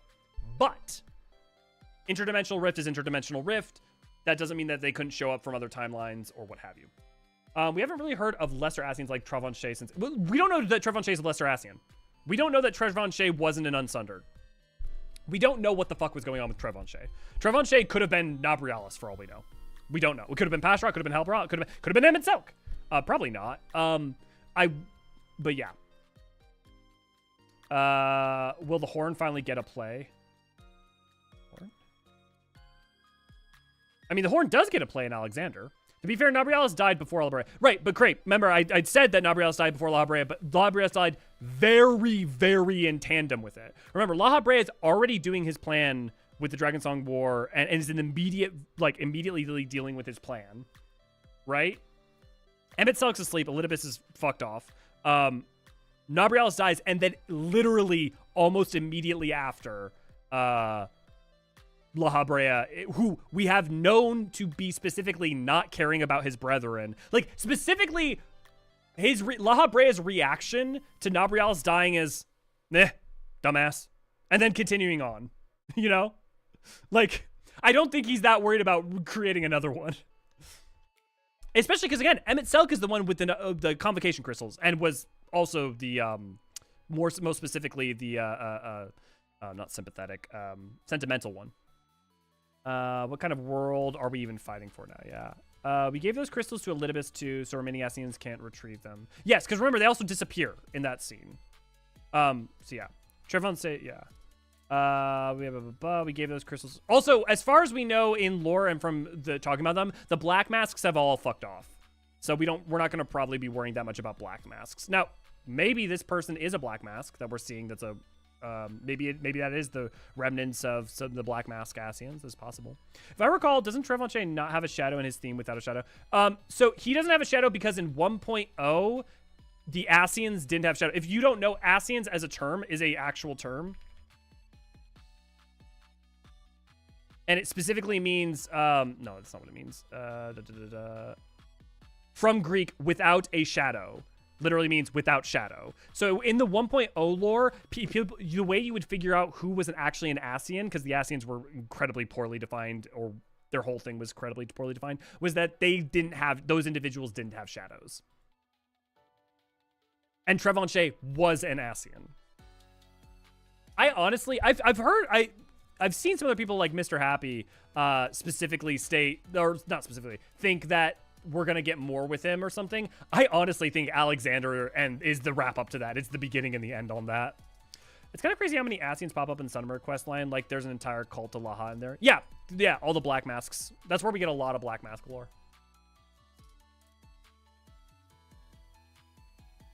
Okay, back to the thing. You should usually discuss how... truly foiled. So what are our the Grand Ascian plan of rejoining? Yoshida tells me the team discussed how best to depict the remaining Ascians, and that it was an intentional decision to leave a time gap until their appearance in the story. Very smart move. They shouldn't bring them back right away, and they're not bringing the Ascians back, but it's the same thing with what they were just talking about with Living Memory and Sphene, right? You needed space, but here's the thing.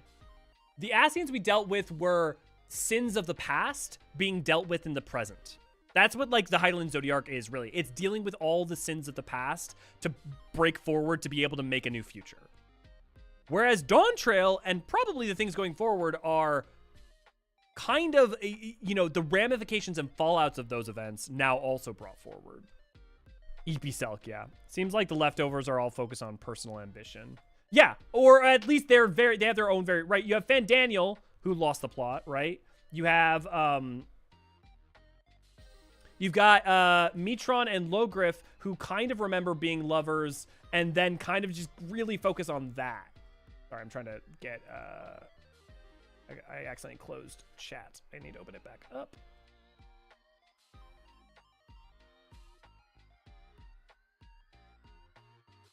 So yeah, very much purposeful ramification.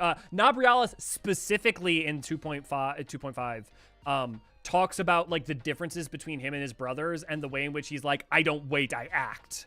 And like a lot of just like not thinking and a lot of very not long-term thinking or ancient thinking. Emeraloth, we don't really know because we just don't know shit about Emeraloth because they got and that's about what we know.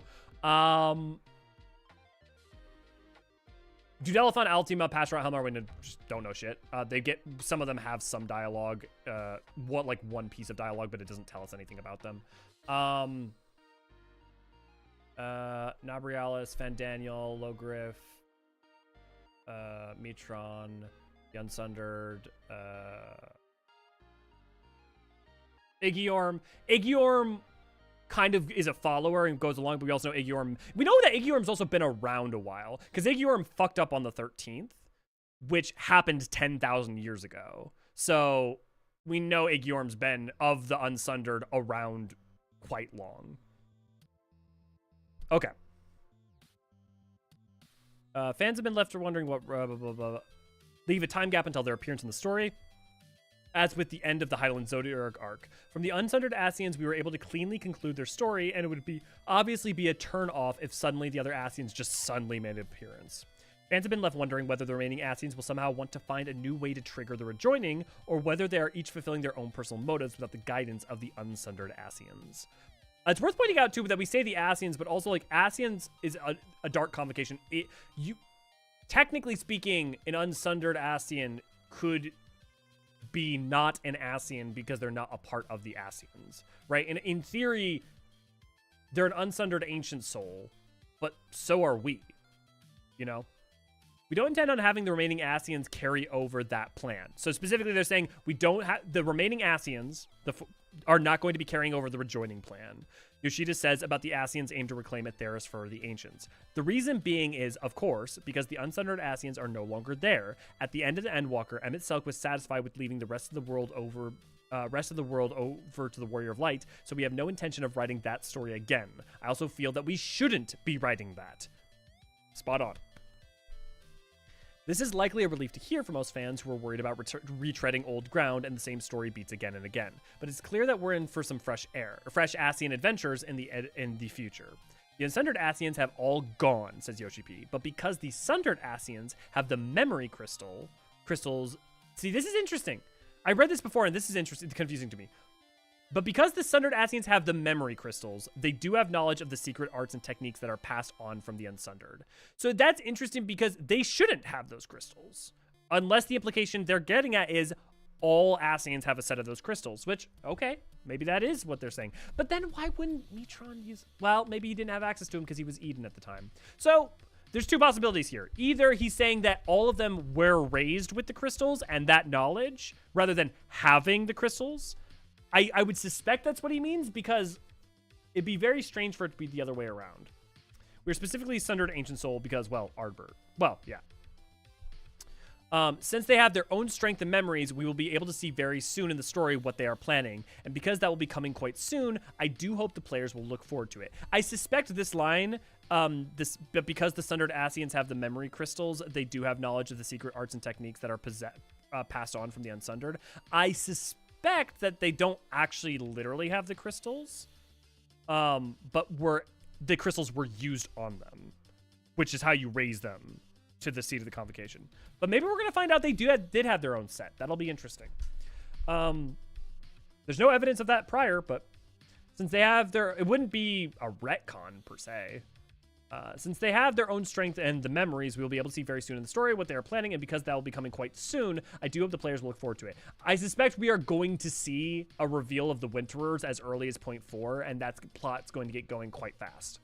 One thing I can say is that you will be able to see that there is clearly a different goal that the Ascians have, and also you'll be able to find out what is the key that is in the possession of the Warrior of Light.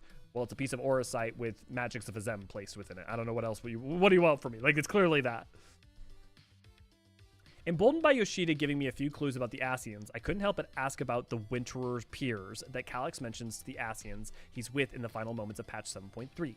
We've been left wondering if this is the term that the remaining Ascians have given themselves, or whether it's a nod to what's to come, perhaps foreshadowing us traveling through the frozen waters of Blind Frost in Othard's north that Emmett Selk mentions in Endwalker.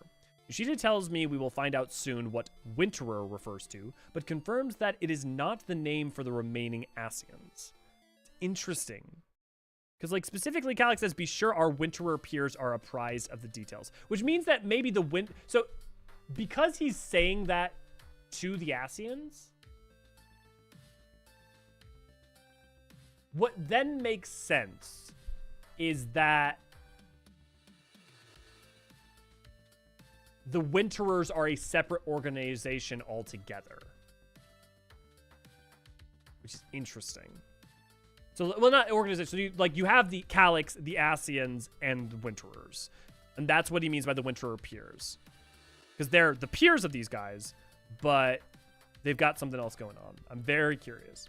Just give us one Ascian who wants nothing to do with this and just wants to make his own wine or something. Hey, I'd be down for that. Hey, Calyx used the primal concept and integrating into tech was pretty interesting. I'm pretty excited to see if the other Winterers will take Ascian concepts to strange places. Yeah, Paul, it's interesting, right? Because... I mean, I literally, like, explained and called that out before the patch came out. It was very clear that's where it was going, but it is interesting that the primal summoning techniques was taught to Calyx. Assuming Calyx... Well, Calyx can't be an Ascian. Bear with me for a second.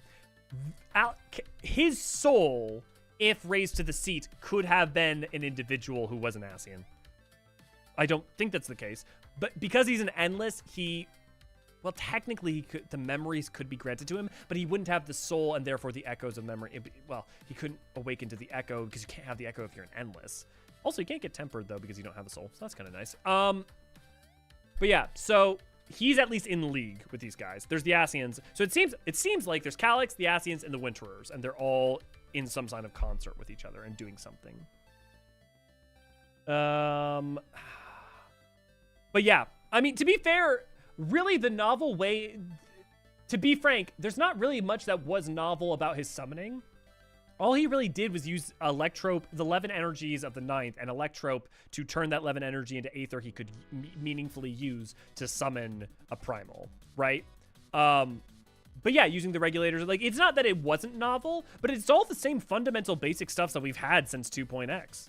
You know, 2.0, really, but explored even in 2.x, yeah. Really piques your curiosity who these people could be, if not all Ascians. Yeah, what is up with the Winterers? Are they Winterers and hiders out from another timeline? Also, this article has a note here, and this we talked about this in book club. Speaking of, you should come join our book club at discord.gg/Eorzean We have events almost every week over on our Discord. One of them being every Friday, we have a lore book club where we talk about various topics. Last week, we talked about Final Fantasy XI, the second walk, and we had a guest who had played a lot of Final Fantasy XI over the past 20 years. But yeah, we've talked about all sorts of topics. A winter is a person, animal, or thing that winters, meaning it visits or resides in a specific place during the winter season, or it refers to someone or something that endures a period of hardship or difficulty, such as a difficult period of life. It's also worth pointing out that wherever Calyx is somewhere that Endless can exist, so he's probably like in a server or something. Because he's not just going to exist ambiently as an Endless. His memories have to be stored somewhere. And it also means that an Ascian being in there, technically a soul can reside in a datascape. We know that. I mean, literally, we've seen that multiple times, including it being in the Mezzo Terminal for 7.0's finale. So that doesn't mean that this Ascian that he's with has to be an Endless, but it also could highly imply that they are, which could make sense. Especially with how much what happened on the 9th was an Ascian plot. Like, I just refuse to accept anything else. Everything about Electrope, how the Levin Surge happened, and everything about that is a rejoining plot. Either gone wrong or abandoned. Crackpot theory is they could be survivors of the Aetherm Calamity timeline. It's funny, I was just about to say that, Venera. I don't mean to, like, steal your thunder, but I was really to mention that thought. So yeah, 100%. But I feel like that opens up too much convolution because all three Unsundered and Hydaelyn are still alive, so props not. I agree with your reasoning for why it probably isn't, being that if you allow it from that timeline, you could bring back all of the Ascians then, save for you couldn't bring back La Habrea. La Habrea would already be dead at that point because this would be during the 4.x patches. Remember that Black Rose would have happened after what would be 4.5. So La Habrea would be still dead. Eorzean would still be dead. But like Emmett Selk would be, and that's, yeah, I think a reason to assume not that. If the 14 community were to summon a primal based on their mood, it would be what? Des, good to see you. Glad to have you. But yeah, it's somewhat hard. Like, the question is it someone using, especially if they want the key, it would make sense that they're from either another time, another space, another reflection or something, because they would want access to the interdimensional rift. Like, Calyx wants it for his own ends, but yeah. Only because it might be rehashing too many pivoted characters. Oh, no, 100%. Venera, 100%. I think that, like, I think the strongest argument against it, not only that they shouldn't, but even in Yoshipi's own words, is that there's no way that you almost can't, if you have Winterers, then if they're Ascians, bring back Emmett Selk. Now, they could just be people, right? They could just be villains who survived a fallen timeline or something, right? But a whole host of possibilities. Will we ever see new crafting or gathering role? New job roles are added 14 with each expansion, but never any new crafting or gathering roles. It's understandable as these are so intrinsically linked to each other and the economy that introducing new roles could entirely upset the whole balance of the game. Regardless, I'm ever hopeful, so I asked Yoshida if it would be possible to add in new crafting and gathering roles, and he told me there's not zero possibility of it happening. That is Yoshi P talk for we're not planning on it. That's Yoshi P of I'm not going to close the door because I'm never going to close the door if I don't have to, but don't get your hopes up. If we feel like we want to do it, then we could make it happen, he tells me. If we consider the existing economy that we have in Final Fantasy XIV, when we think about where would we put a new role, we haven't found one which we think would be a good fit. As an example, Yoshida says if we were to add crafting roles specifically for housing items, the problem is that housing items can already be made by other crafting roles who would then no longer be able to craft them as it would get reassigned. That would inevitably impact players. For each crafting role they also have added corresponding gathering roles. And so if they wanted to add one new role, they'd actually have to add two, and that's the increase the amounts of gear players need to equip, and would lead to people complaining about the lack of slots in their armory chest, and so overall Yoshida feels it would increase player stress. I also point out there's just not a lot to add. There's not a lot of benefit. What gatherer could you add that fills a niche that is not filled by fisher, miner, or botany? Right? Like, really, like, practically speaking.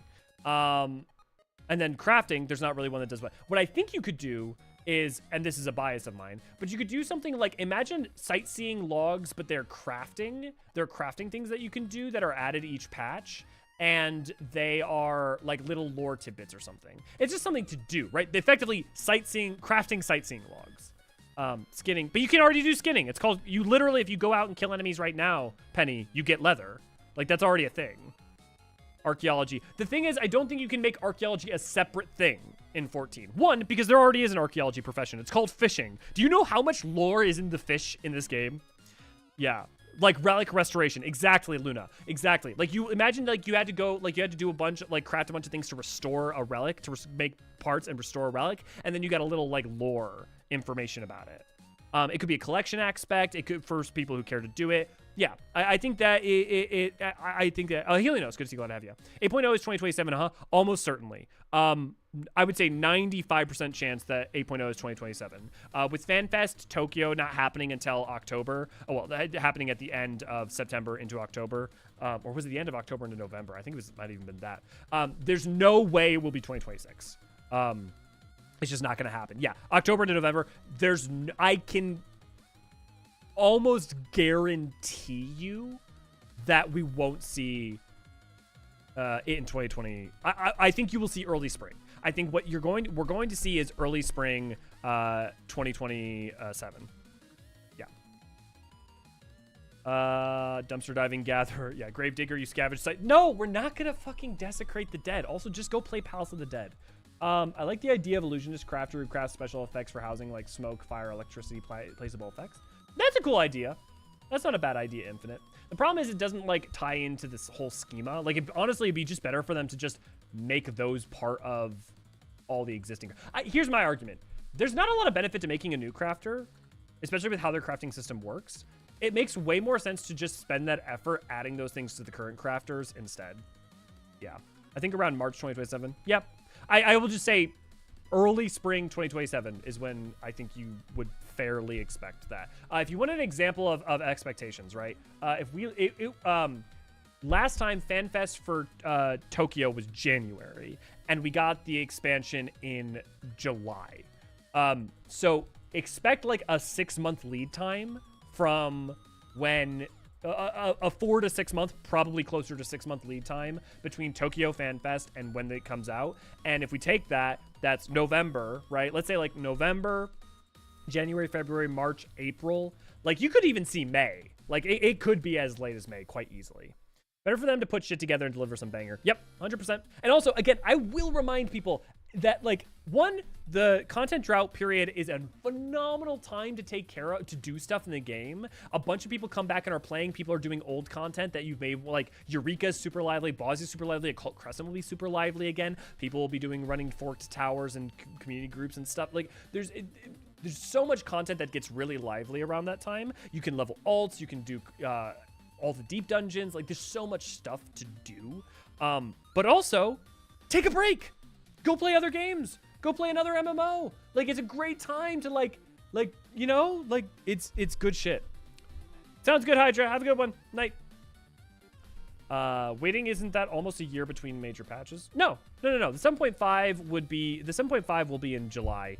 7.5 will be like in April, and then 7.55 will be in July. Well, okay, sorry. You're technically right in that if 7.5 is in April, yes. However, I think 7.5 is going to be either very late April or in May. Secondly, 7.5 is not, 0.5 is not like 0.4, 0.3 and all that. The 0.55 is effectively a patch onto itself.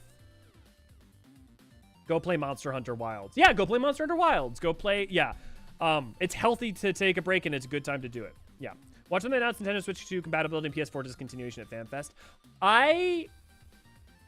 PS4 will not make it to 9.0, I promise you. There have been statements in other interviews. It might even be this interview. I'll see if I can find the interview. There have been statements by Yoshi P that means they are already really thinking about the discontinuation of PS4 because of the limits of data that they can communicate based off of Sony's limitations. Like, it's coming to a problem of, like, literally they just can't communicate the necessary data to do it. And frankly, they need to move to an SSD standard. We need to get off hard drive. I feel like that's not how people view 5.5. Okay, but I mean, it is that. I mean, like, for instance, the 5.5 is when I believe the 5.5 is when we'll see, like, the Occult Crescent second map, as an example. Also, Yoshi P said something about Whirlwind Pace in the 12th annual message, which I don't know if that alludes to return of pre-COVID patch schedule or just that the news is going to be fast. Yeah. Yep, 100%. It's worth pointing out that they said that they were basically back to their intended schedule by the time Dawn Trail came out. So Dawn Trail, I don't think had a particularly long lead time. But yeah, if he's right, if that Whirlwind Pace, you're right, Veneria, in the announcement, if that Whirlwind Pace is true, maybe fuck it, we see 7.55 and then 2 months later. Well, I probably would see 2 months. But yeah, so yeah, you know, there's a hope. I would just say the earliest you will see 8.0, the earliest you're gonna see it is like March. Yeah, the earliest, absolutely earliest you're gonna see 8.0 is March of 2027. Yeah. PoE. Yeah, Path of Exile 2. Yeah, any game that you want to play. Yeah. Waiting isn't all the I'm going to go to Slid. We asked an example, not a good example. Stormblood and Shadowbringers was only 3 months of a waiting after the final Fanfest, so we can see that again. However, Heavensward and Dawn Trail are both 6 months wait. It's also really worth pointing out that the amount of content and amount of work they have to do between those and currently has exploded. Like, there's a great, I think it was during Endwalker that there was a live letter that showed patch to patch how many lines of dialogue they had to translate into different languages, and like A patch in Stormblood had half of the amount of like localization work that they had to do just from lines of text than they did in Endwalker. That was Endwalker, and it's only gone up from there. But yeah, hey, here's hoping.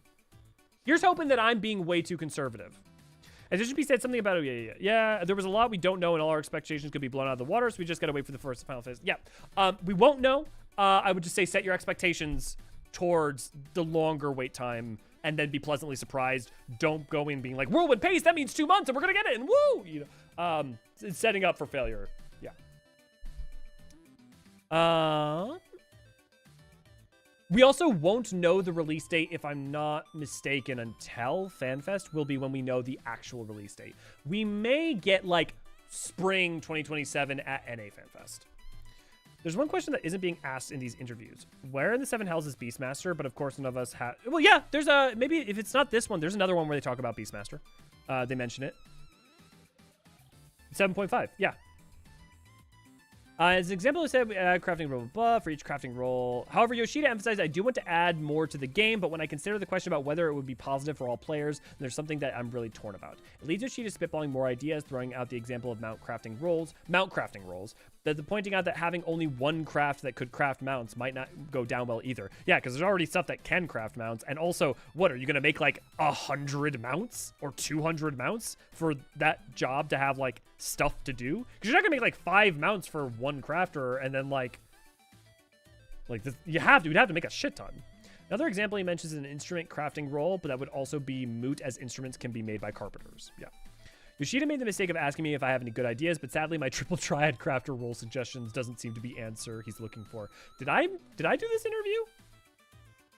We got a lot of requests for implementing snowboarding in-game, Yoshida says, explaining that theoretically they could make a crafter class to craft boards, but then when he considers the pre-existing crafters that could already do it, and without the need for players to grind out a whole new class, it makes him feel really torn. Yeah, why not just give that to Carpenter? It's just like, or, you know, you make the accessories with Goldsmith. The new Monster Hunter collaboration is a permanent fixture. Yes, so friendly reminder, like the Monster Hunter World collaboration, the Monster Hunter Wilds collaboration will be a permanent trial that will be forever a part of the game. It is not a limited time thing. If you stop playing and then come back in 8.0, you will still be able to do it. At Gamescom, Yoshida announced an upcoming collaboration with Monster Hunter Wilds with some balking at the idea of having to get to level 100 and complete Dawn Trail before being able to participate. While it was a safe bet that this new Monster Hunter collab would be a permanent fixture, much like the previous one, Yoshida assuaged all doubts by confirming that during our interview.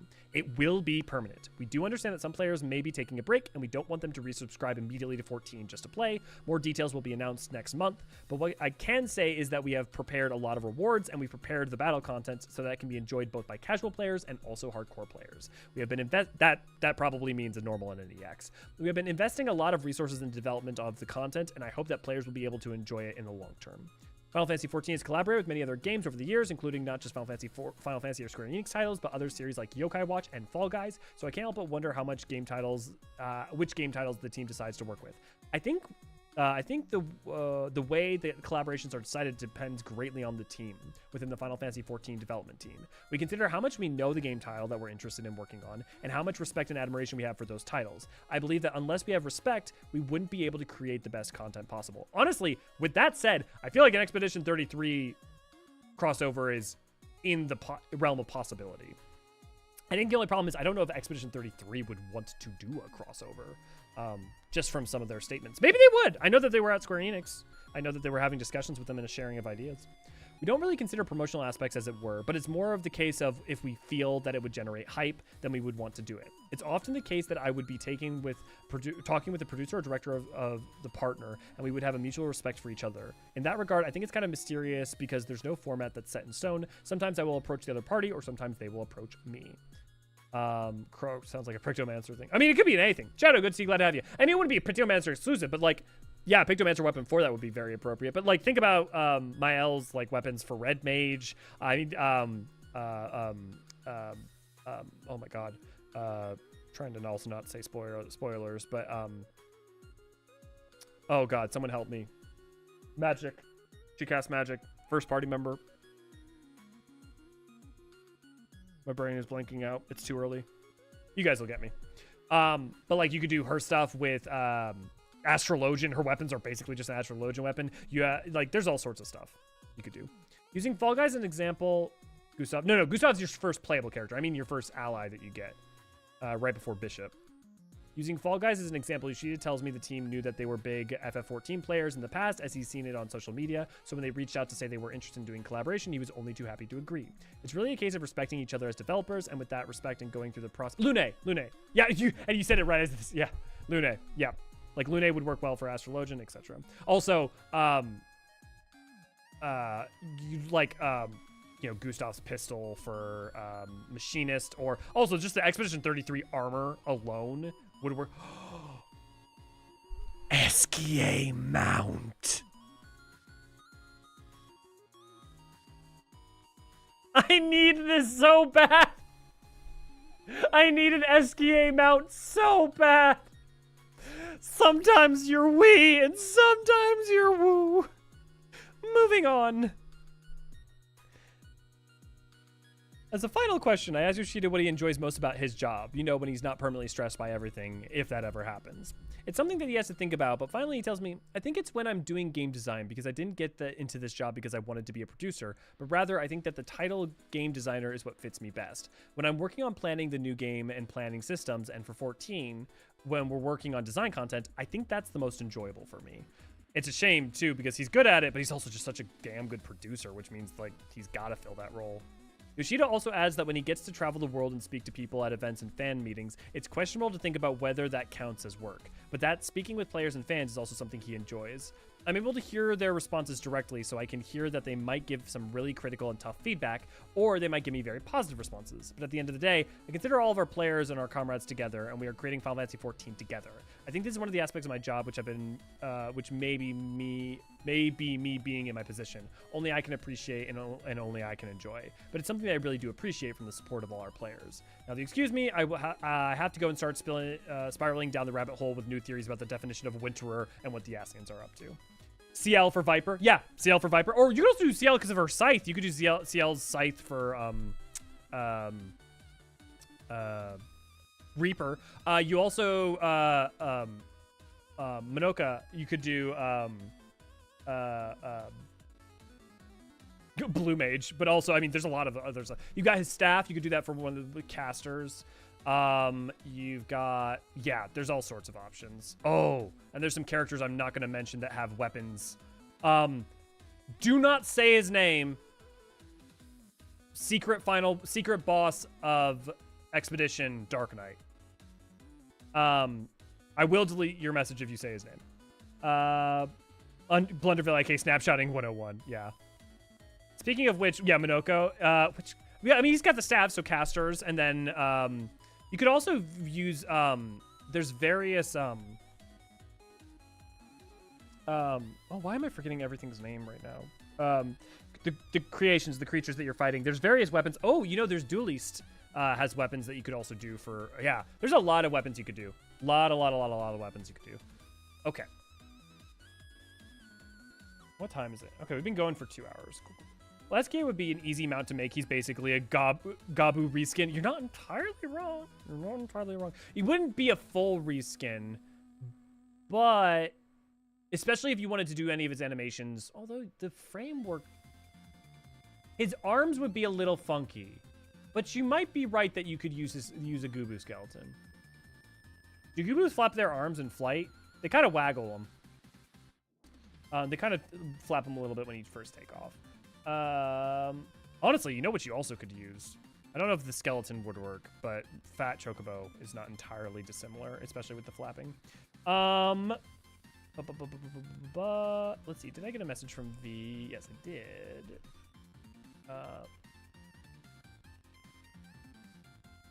Oh, V went to bed. No. Okay. You know what? Honestly, we've been going 2 hours. I could definitely read more articles, and I have definitely plenty of thoughts to read about them, but I'm just going to go to bed, and then I'm going to make a video.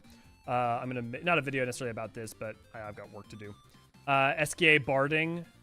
I mean, an SKA barding would be acceptable, because at least the SKA's mask on a Chocobo would be very good. Also, if you have not played Expedition 33, do not look up anything about Expedition 33 and go play it. It is the best turn-based RPG that has come out in the past 20 years.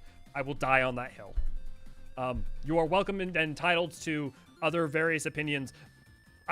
I am someone who does not like turn-based RPGs because I find them boring for a number of reasons and find them very just not fun, which is ironic because I love Final Fantasy X and Expedition 33 is one of my favorite games now of all time.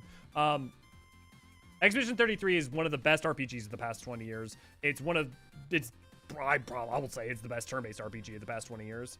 Yeah. Can't run into games soon, Des. EE1 stream tomorrow? Yes! EE1 stream should happen tomorrow because it is Tuesday. What is it today? No, it's Wednesday now. Shit. The problem is I need to go to bed and sleep, and normally I would start them like at noon. I will either say that there will be an EE1 stream at 2 p.m. somewhere like afternoon today, or I may have to move it to Thursday just because I forgot I didn't do it today, and then yeah, I'm gonna have to sleep, and then I got other stuff to do. But yeah, it'll either be today. If it is going to be today, later in the day, the alert for it should be up by noon. Otherwise, it'll be on Thursday. Yeah, if you don't know, I'm reading all of Encyclopedia Eorzean on stream, and then I'm cutting it into an audiobook. So if you want to join us, come do that. I'm gonna pause the music real quick, and we're gonna watch the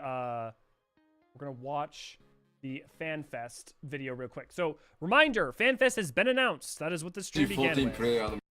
Go get yourself some rest, dude. Yeah, no worries, Nemesis. Thank you, everyone, for joining me.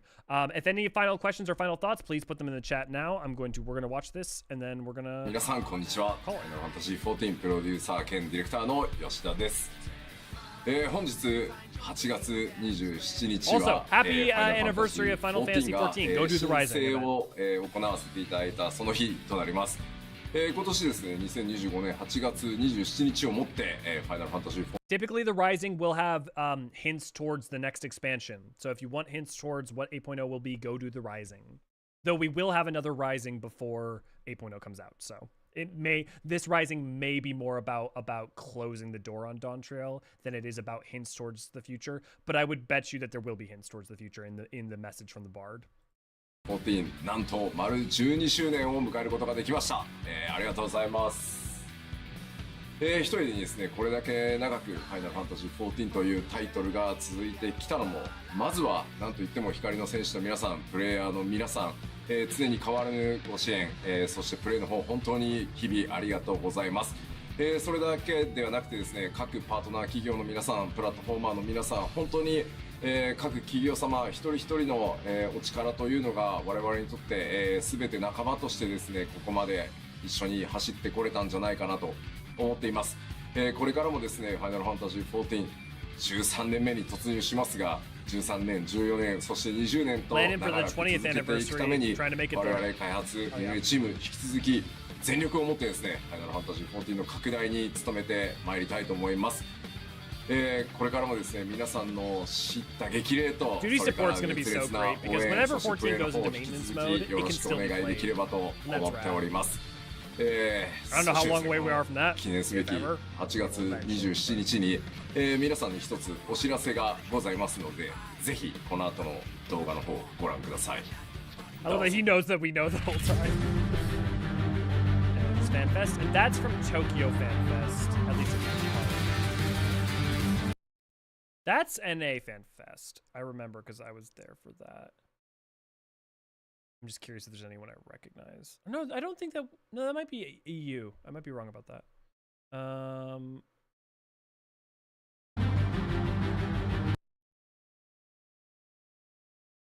That looks a lot. Yeah, because those are the pillars from NA. I think this is NA. That doesn't look familiar. That's Tokyo. Because Tokyo isn't the Tokyo.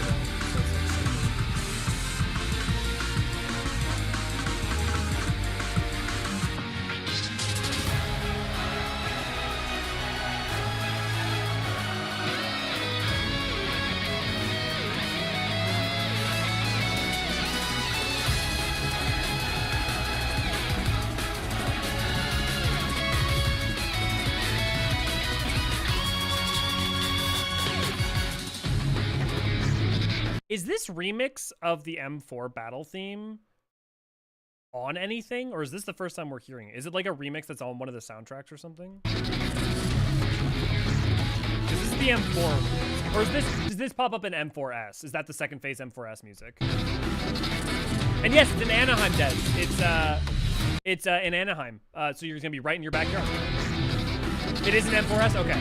Yeah, I haven't done this tier, so I wasn't sure. This is Nevada. Or Risky bet? Okay. Yeah, I was gonna do this tier, I was gonna do the whole Arcadian Savage Loop 1 and 12, you know?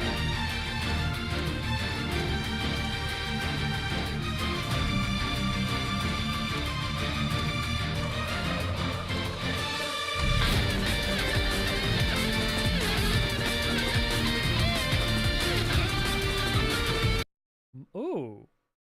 Makuhari Mesa. I'm gonna real check. It's interesting that they're not doing the Tokyo Dome. Makuhari Mesa.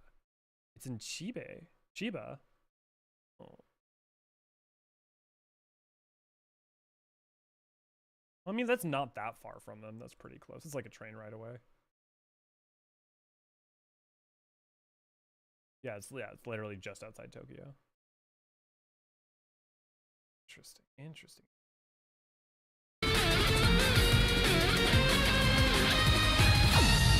I wouldn't count on it, Nemesis.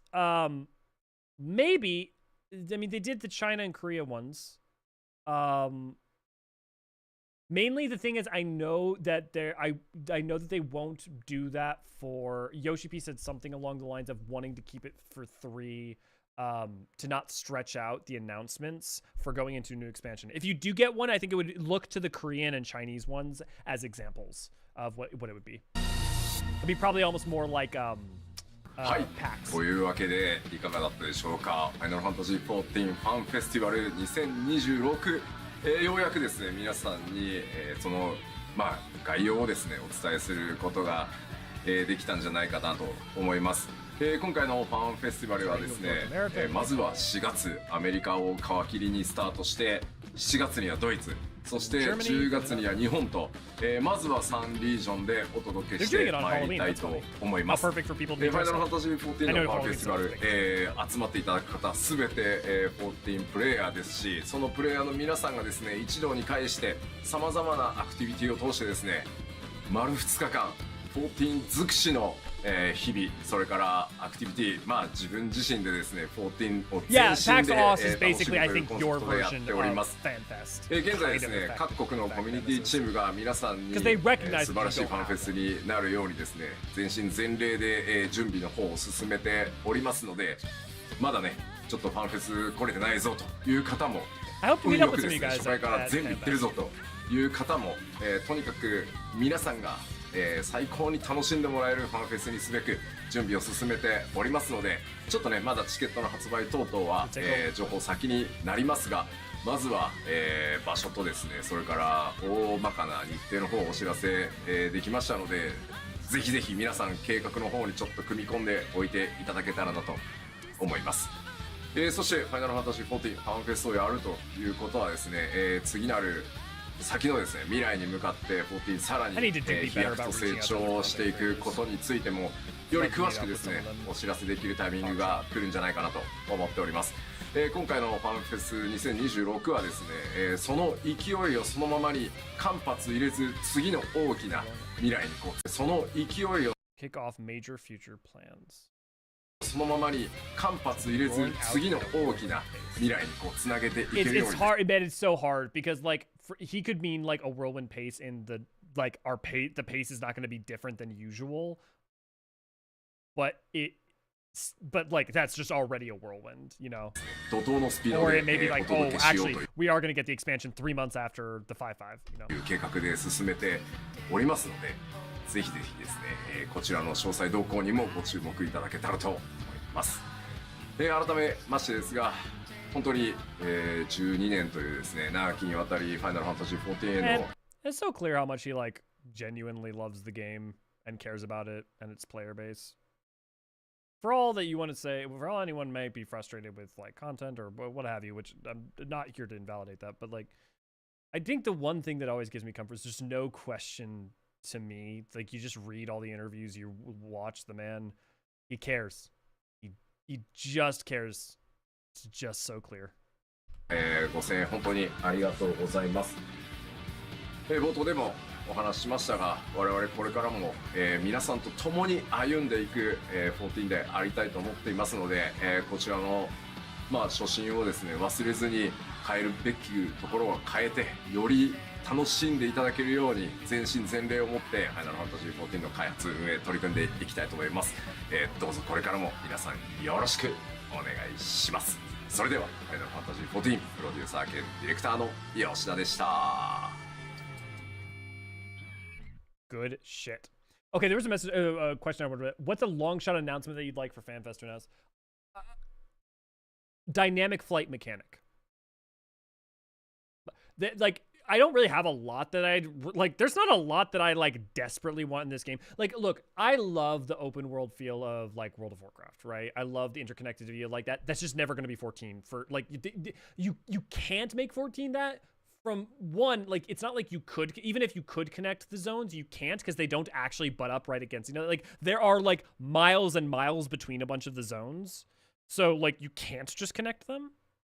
So, setting that completely aside, I want a dynamic flight system in the game, like Guild Wars 2 or now since Dragonflight WoW. That is my long shot, but, like, that's, like, one of the only things that I'm, like, I need this, and then I'm basically on the fundamentals happy. Yeah. So that's my long shot announcement. I'd like to see if that counts. The return of the G Warrior isn't that though. Like I cannot emphasize this enough. The G Warrior is just your player model hovering in air doing special unique animations. That's all the G Warrior is. It's not dynamic flight. Like if you think that's dynamic flight, go do dragon flying in WoW or go do griffins. I'm forgetting but the use the mounts in Guild Wars 2. I really love if they could at least get rid of the loading zones in old cities though. Yeah, the problem with that... Well, no. Okay, so there is one problem with that, which is that, like, Limsa and Gridania actually kind of look like they should connect, but actually are more borked than you think. There's a lot of... But, like, yeah, and, like, with Ishgard, there's multiple stories that are supposed to be in between the pillars and the foundation. So it's, like, you couldn't really do it with Ishgard without adding a whole bunch or, like, fucking around with it. Like, it'd be very... You couldn't really do it with Ishgard. You could probably do it with Ul'dah. You can probably do it with Gridania. There's a little bit of quirkiness that's kind of a problem. You'd have to redo... Oh, man, there's so much... There'd be a lot of nightmare work, that's for sure. But, yeah. Dynamic flight. My long shot announcement would be a return of Astrologos or a vamping of the Duty Finder. That's a much more. I don't know what a revamping of the Duty Finder would even mean in that case, Adia. But yeah. But Astrologos, yeah, that would be something. For those who don't know, that's the other Rival Wings map that hasn't come back since what, Shadowbringers? Plugs in flight stick and throttle to play 14. Yeah. The only long shot announcement I want is bringing life to a damn open world, reputation farm, chests, super fates, or whatever. The problem, Helios, is like that doesn't actually bring life to those worlds. That is a grind that some people do and then stop. Like, you know how I know that? Because what you just said is effectively Allied Society quests, and then literally what they did in Occult Crescent, right? Like, that is what the exploration zones are, and people don't stick around in those. They'd still be dead. I do want them to fundamentally, like, I want them to add the bicolor gemstone system to the old expansions. I do want them to add more things there. But I'm just like, in terms of making, here's my point. Yeah. Allied Society quests is only 3. Yeah, but no. You're mistaking my point. My point isn't that every map is brought to life. My point is it doesn't bring those maps to life very much. My point is bringing life to the damn open world. Good, want that. Reputation farm wouldn't do that. People would do that grind for a little bit and then would leave, right? I want things in zones which we spend time. Right. But what I'm trying to say, so Helios, you know how like in you know how at the beginning of an expansion all the maps are lively not just because people going through them but because a bunch of people are farming the fates? They then get their 60 fates or all the bicolored gemstones they want, and they stop, right? So it's like, it would be lively for a bit. And I'm not saying we shouldn't, like, revitalization. I'm just saying in terms of, like, bringing constant life to the place, like, you'd be better off by, like, and I don't think they'll ever do this for any reason, because Duty Finder is how you level, but, like, requiring leveling, not requiring, but, like, making fighting in zones more of a thing, making quests that are longer, that are more involved, doing them into zones, rather than fly to the thing, do one thing, then you're done with quest, right? Although I used to love to use some of the crafter-gatherer gear to all their jobs, so it might be hypocritical in that because they are seldom see the light of day, they're really cool. Oh, I'd love if they released the role restrictions for glams. Here's the thing, Veneria. I used to be really against that. I have changed my mind because there's so many glams that are already, like, level 1 glams. Like, you can wear the Tyrant armor and wear heavy armor and be a healer. I've already partially done that to the point that, like, look, my canonic outfit for Elio is a crafter-gatherer outfit, and I can't wear that in combat, so yeah. Longer quest is what I like, yeah. To be very clear, Helios, I am on the same page of what you want. I'm there with you. All I'm saying is that, like, I think tends to be that the pitches people provide are revitalizations for short periods rather than fundamental things that tend to make more people do that there. Like, spend longer periods of times naturalistically in the zone. Just adding a grind, you know, people spend longer in Dawn Trail zones or longer in Shadowbringers and Endwalker zones because of the fates, but eventually everyone finishes and that stops. So I just want them to do something. If the other thing is 14 is designed for it to be a game you pick up, you can play, and you can put down, which also, besides instance zones being like that, kind of is inherently antagonistic towards making zones feel extremely lively. The other thing is you get flying relatively early and quickly, and part of the reason that zones also feel as small as they do sometimes is purely because you're flying. If you do me a favor, spend one day in the game where you don't fly at all or mount. Your understanding of the spatial relationship between areas and their size will be like revamped.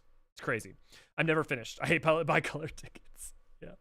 Or at least Yellow Quest should give more substantial amount of XP. A bare minimum is what needed to be done. To be fair, the reason the Yellow Quests are designed, Helios, to make sure that you can get to max level effectively with your one job. I agree that they don't give much XP. I at least like that they're relative now, right? Like, if you're level at 91, you get less XP than if you're a 97 and do them. I like that they changed that, as opposed to, like, hey, if I go do... So if you go do, you know, an early Dawn Trail quest in Kozumaoka, on your 99, you get XP for a 99. Whereas it used to be, like, specifically leveled. Or in light of recent events and expansion of character creation features like color wheel. Look, if they fucking announce an actual glamour system, they're gonna get... Look, the biggest cheer all day at NA Fanfest was for dual die system. For Dawn Trail. If they announced an actual transmog system for 14 that they could get working, people would be excited. Yeah. I never finished. Yeah. Okay. But yeah, revamping, finding ways to revitalize and increase open world activity. Absolutely. I'm definitely in favor of. I think my only fear is them putting energy towards that when a select number of players will like that. A slightly larger pool will do it for the grind, and a lot of people will either not see much benefit from it and do it. I mean, a bunch of people don't even do their fates. Effectively those activities become dead. Because you have to remember, like, that's in some ways starting with Shadowbringers is kind of what they were trying to do with the Fates, right? Yeah. 8.0 break servers again, if that would be the case. Yeah, 0.0 happened. Happy to be wrong. Yeah, that's probably honestly a better attitude. Yeah. Okay, I'm gonna actually go to bed. Okay, I hope you all have a wonderful rest of your evening. Thank you for spending time with this. Don't forget that we've got the Discord, discord.gg/Eorzean Archives. I have been slowly working on other videos. No promises on anything coming out soon just because of time. But obviously I'm doing the EE1 stream reads once a week. I hope we can talk to you. I'll talk to you over in the Discord about the lore and all that goodness, and hopefully you enjoy the new content when I put it out. I got a lot of different stuff that I'm excited to. I've been working on Lyrical Lore Smile. I've been looking on a short about Naming Way. Fun fact, Naming Way had a thruple triangle with 2 women, and then cheated on one of them, and then got cheated on by the woman he cheated on her with, and then married another woman on the moon. This is all actual lore. Now it's actual lore from Final Fantasy IV Remake, but it is actual lore. So I hope you all have wonderful, with that knowledge in your brains, I hope you all have a wonderful rest of your evenings or mornings or lives. Cheers, everybody.